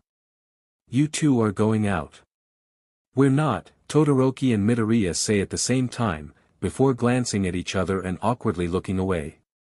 Right, Kirishima totally doesn't look disheartened at all, and goes on. So how long have you two been together? The underlying meaning in his questions didn't change a bit. Everyone seemed convinced. Midoriya tries to take it in stride, answering for both him and his Bakken. Since we were 7, so half our lives so far. I was taken into the Todoroki household after an accident with my mom. He doesn't expound on that, and thankfully, that somehow spurs on a different topic. So, endeavors like your stepfather. Kaminari winces, before quietly explaining. He scares me sometimes. Well, actually, Midoriya scratches on his cheek, unsure of his own explanation. Bakken is listed as my foster carer, he's my legal guardian and not Uncle Enji. The frozen smiles on Kaminari's, Kirishima's, and Ishido's faces were obviously a struggle to keep on. And heaven only knows the kind of expressions Hagakure is making. Even though, you're the same age. Bless Uraraka's kind heart for breaking the awkward silence. It just happened, okay. Uncle Enji didn't want to sign me on the family registry.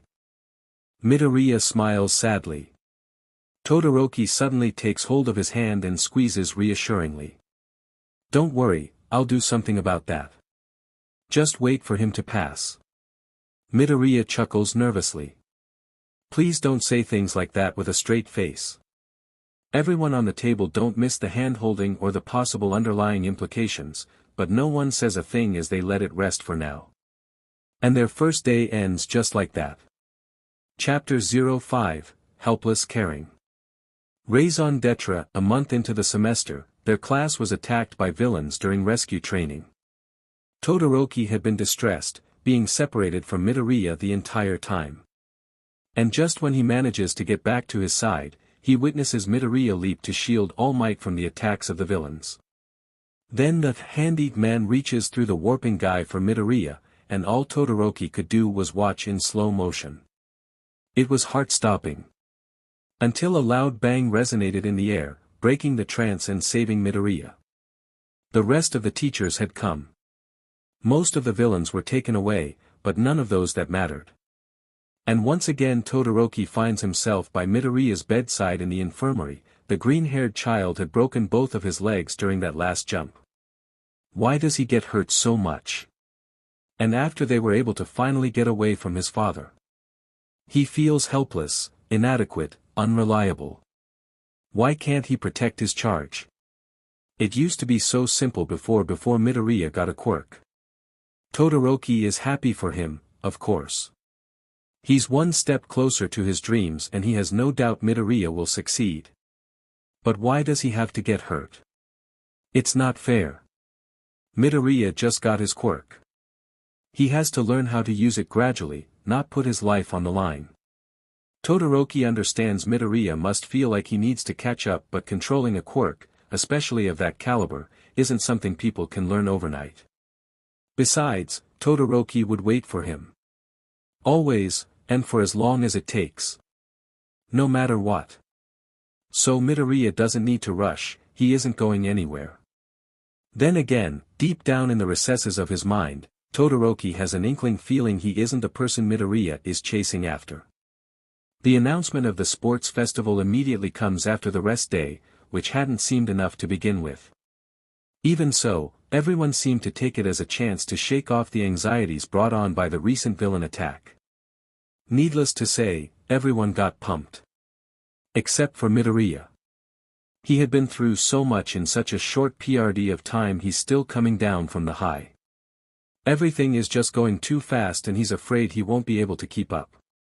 Not to mention the pressure and expectations from All Might, as well as the warnings and threats from Recovery Girl over his body's condition. Midoriya seriously can't take a break, and he doesn't know what to do or where to start. Thankfully, his Bakken was a constant presence by his side. They were on the rooftops, waiting for the day to end. His Bakken was taking a nap, and using him as a pillow. Midoriya was sitting in between Todoroki's legs, warm and cold arms around him, with his pretty bicolored head resting on his freckled left shoulder. They were always like this, and he's never bothered. White soft hair tickles the back of his ears, coupled with the hot breath ghosting the side of his neck, but he would not dare move. He likes moments like these, it's his respite. Todoroki always made him feel calm, and secured, at ease. Like nothing could go wrong. His Bakken was his anchor, his pillar, his home. Because of him, he knows he always has somewhere to go back to. That Todoroki would never leave his side or abandon him, no matter what. And it's not unfounded, he's never had to question it. Blind faith is when you don't know something for sure but believe it anyway. This was something he's always known for sure. His Bakken suddenly grunts, stirring awake and squeezing him in a tight hug before going lax. Did you sleep well? Midoriya asks, patting the side of the other's head. Todoroki grunts again and squeezes, he's always so clingy. We should probably head back, dinner will start soon. His Bakken opens one eye and peeks at him, but doesn't let go. Bicolored eyes stare some more. Come on, Midoriya shrugs him off and stands, stretching. Todoroki yawns before getting up. Is something bothering you? You were awake the whole time. Midoriya looks back at him, then sighs. Sometimes it amazes him how his Bakken could read him so well, then again he guesses he's always been an open book. I guess I'm just a little nervous, about the sports festival. Why? It's such a huge event, and the world will be watching, and I'll do my best, but you know, it's still kinda nerve-wracking. Midoriya smiles sheepishly. Todoroki gives him a slow blink. Okay. The smile evaporates. Aren't you excited about it? His Bakken shrugs. Not really. The green-haired boy rubs the back of his neck. Well, I suppose compared to, this is probably just a walk in the park for you. I wouldn't go as far as to say that, it just doesn't concern me as much. It will still bring about many opportunities for you, though. Not as big as what the number 2 hero can offer, and the only thing bigger than that would be All Might's, but I'm pretty sure he wouldn't give me any offers. Midoriya sweats. Well, I mean he's our teacher after all, and it's not like he's looking for a sidekick. Todoroki nods, turning to leave. So, in the end, it's still just a show. Midoriya watches his back. Bakken, I know Uncle Enji will be watching but you can still make the best of it, It's not about him. The bi-haired boy turns to look back at him. Honestly, I don't really care. Green eyes widened at that. What was his Bakken saying? Didn't he hear what everyone was saying?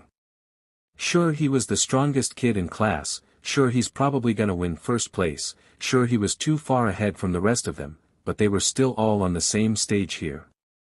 If he didn't care, then what does that make of everyone else's hopes and efforts? What did that make of Midoriya? He can't even use his quirk without breaking his bones. The worst part was that he probably doesn't even mean anything by it, it's just how things are. They all have different motivations, or the lack thereof. Midoriya shakes his head. Bakken, this is really important. I know, I'm not saying I won't do my best. It just doesn't matter to me, however things turn out. I'm not interested in any of that. The green-haired boy continues to stare dumbfounded. Circumstances, feelings, reason or conviction. He always thought none of those matter. Because in the end, the only thing that really counts is the result. But here, his Bakken was saying even that doesn't. So, then what does? What does his Bakken care about? Is this about his father again? Was he trying to rebel this way? He always jokes about aiming to be a disappointment after all. Bakken, your father only wants the best for you, right? Todoroki doesn't deem him an answer, so he goes on. Endeavor is still your father, the pillar of your family whether you like it or not. Right now he looks at you as if you were a child in a rebellious phase. You know what that means. It means you can do all the stupid things and he will overlook them. That after everything has failed, you can go back to him and he will give you all the help you need. Sure he might say you're a disappointment, and be a little harsh. But he won't turn his back on you. Because you are everything he's ever wanted. He invested his dreams into you, so much so he pretends he could be you. But that will never happen and he knows that too. He just wants to see you as the number one, to be the person he could never be so that if only a little he could be proud and rest assured of his dreams. His ways may not have been right, and nothing justifies or excuses all that he's done, but he believed with all of his heart that this was the only way he could live for the rest of his life. He isn't evil, he didn't hurt you or your mother just because he wanted to. He just got carried away, he's desperate. He doesn't see anything anymore. He's not all bad, he's just a man of broken dreams. Why are you saying all this? His Bakken finally speaks. I'm not defending him, I'm just saying I understand how it feels like to want the one thing you can never have. Midoriya reminds himself he was quirkless just a little while ago. But you probably wouldn't understand something like that, because everything had been laid out for you since you were born. Todoroki's eyes widened slightly, he couldn't believe he was hearing these things and from Midoriya of all people. Sorry, that was out of line. Midoriya was quick to apologize. No, it's okay. No, it's not.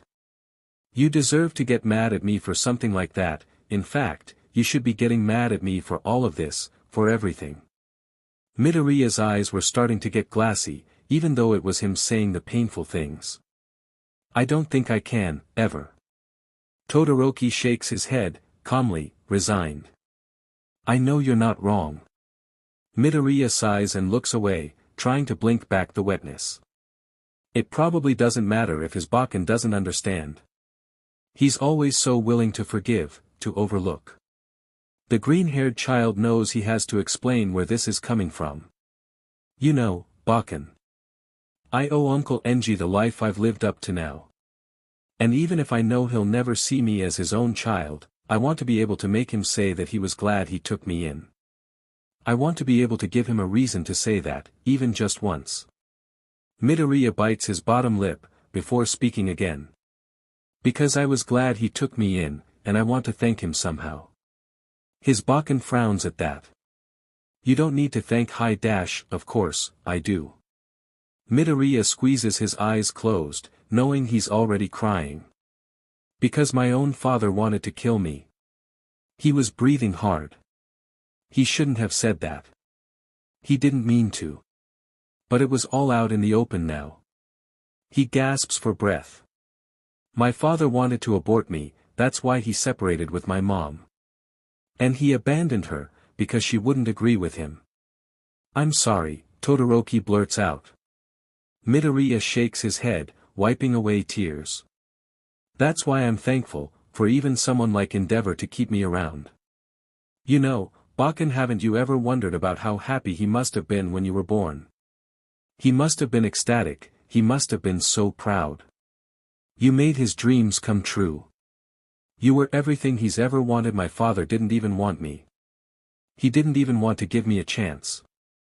Todoroki didn't know what else to say, so he kept his mouth shut and approached the smaller kid carefully before wrapping him in his arms.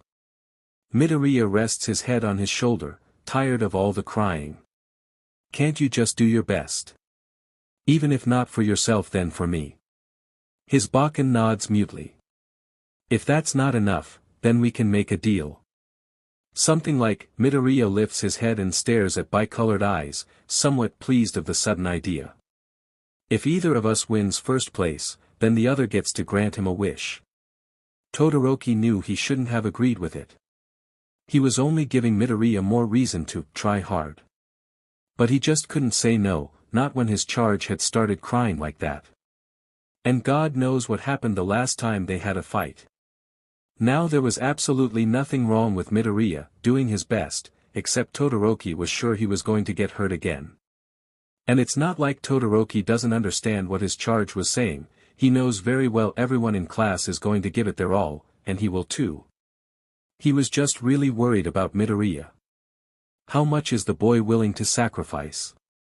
How much is he willing to get hurt? And how much of that would Todoroki be able to take? He just doesn't want Midoriya to get hurt again. Anyway, that whole piece about his father came as a bit of a surprise. He wasn't even thinking about that man. Midoriya probably just thought Endeavor was the reason, but that's too far from it obviously. Still, this was the first time his charge has really opened up about those kinds of feelings and his past. Todoroki always thought he couldn't remember much, being too young at the time. But he supposes he will get another chance to ask about it whenever Midoriya seems to be ready enough. He would never blame him for anything either, because he understands. Todoroki has always been hyper-aware not to use his quirks needlessly or boastfully in front of his charge, because Midoriya didn't have one of his own before. It just never crossed his mind that the green-haired teen would relate himself to the likes of his father. They absolutely had nothing in common. His charge was probably just being too kind, as usual. Then again, he also understands that Endeavor was the only father figure they had growing up. It was no wonder Midoriya looked at him, even though he shouldn't, or need not to. He supposes it would just have to be his responsibility to make Midoriya realize that, even if the other had a point. For now though, he's just dreading the sports festival. They get to the dining hall and everyone's already eating, grouped amongst their peers. Todoroki pulls a seat out for Midoriya, before going to the fridge to fetch their drinks. While Midoriya was pulling out the meals they took out from the cafeteria.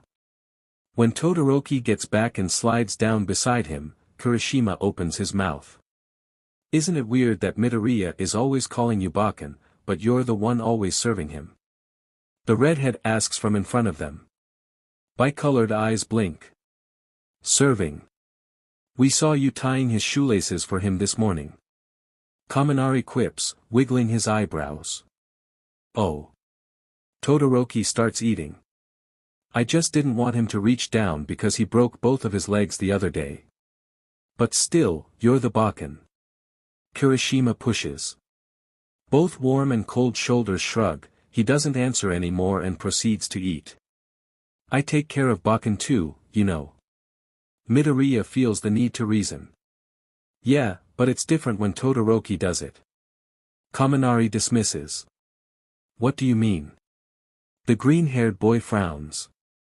Kaminari doesn't answer, he just snickers with Kirishima. The meaning was not lost on Midoriya though. It's not like that, we're just like brothers. Brothers don't sleep together on the same bed, Kaminari smirks at him. Not at this age anyway.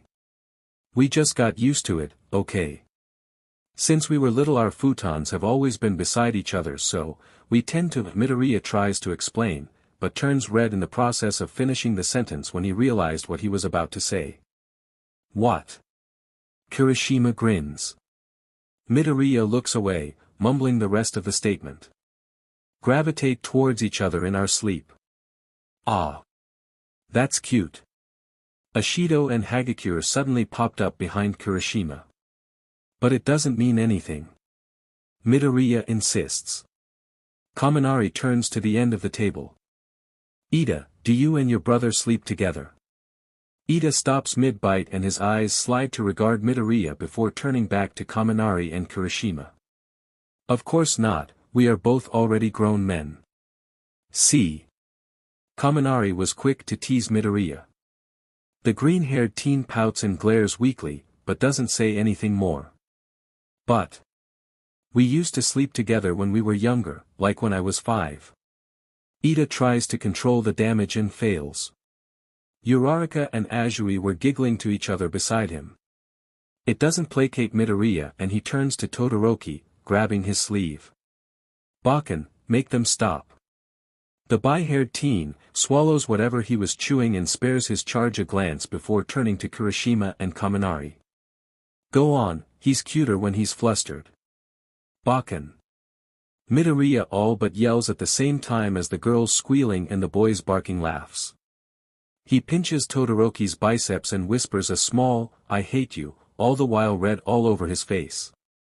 Todoroki turns to seriously consider him then, forcing down a grin to try looking concerned. Does it really bother you that much? Midoriya looks at him as if looking for something. No, not really. It's just embarrassing. But it's fine, isn't it? They're harmless. Todoroki meant the guys and the jokes. Well, yeah, but, Midoriya turns on the puppy dog eyes.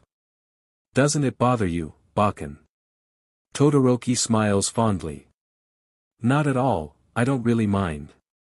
Midoriya looks like he's holding on to Todoroki's every word, and nods to himself before breaking into a small shy smile.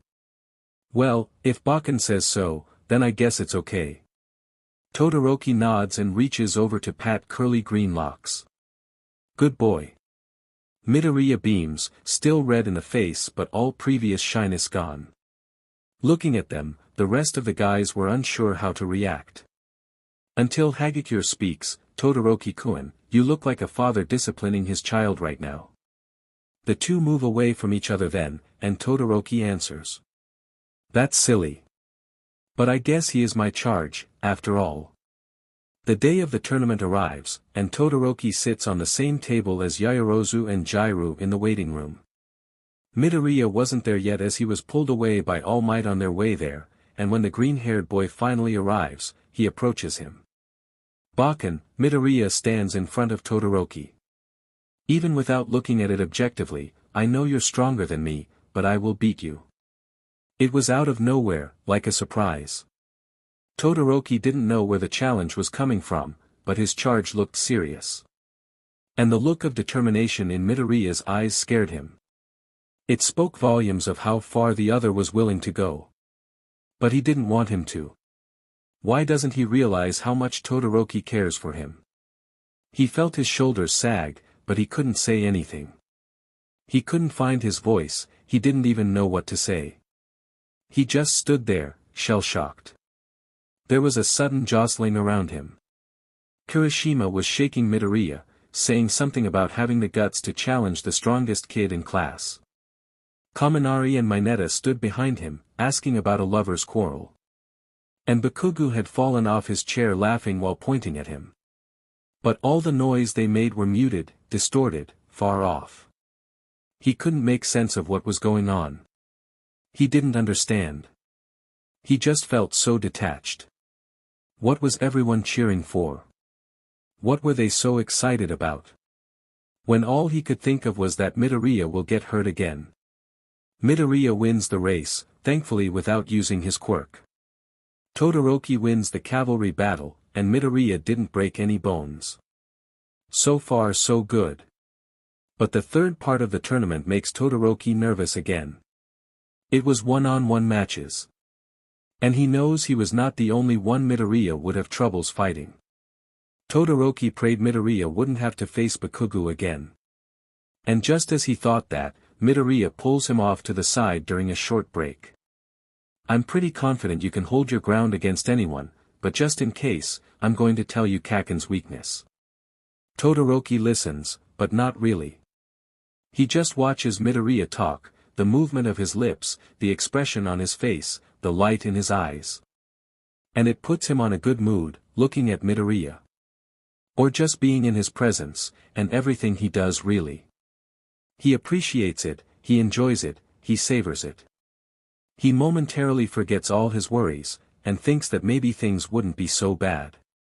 Did you get all that, Bakken? He nods, even though he didn't. He's seen Bakugo fight before and he knows what to expect, he just doesn't care.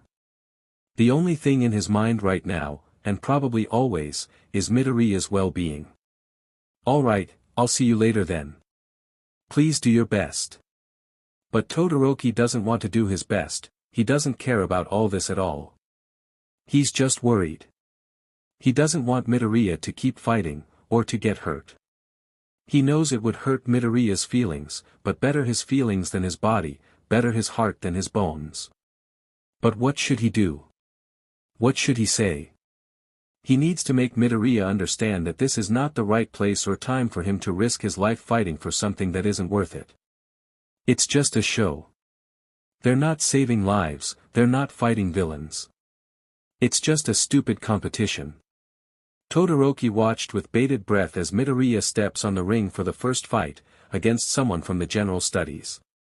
He doesn't know what the other guy's quirk is, but whatever it was he fears for Midoriya.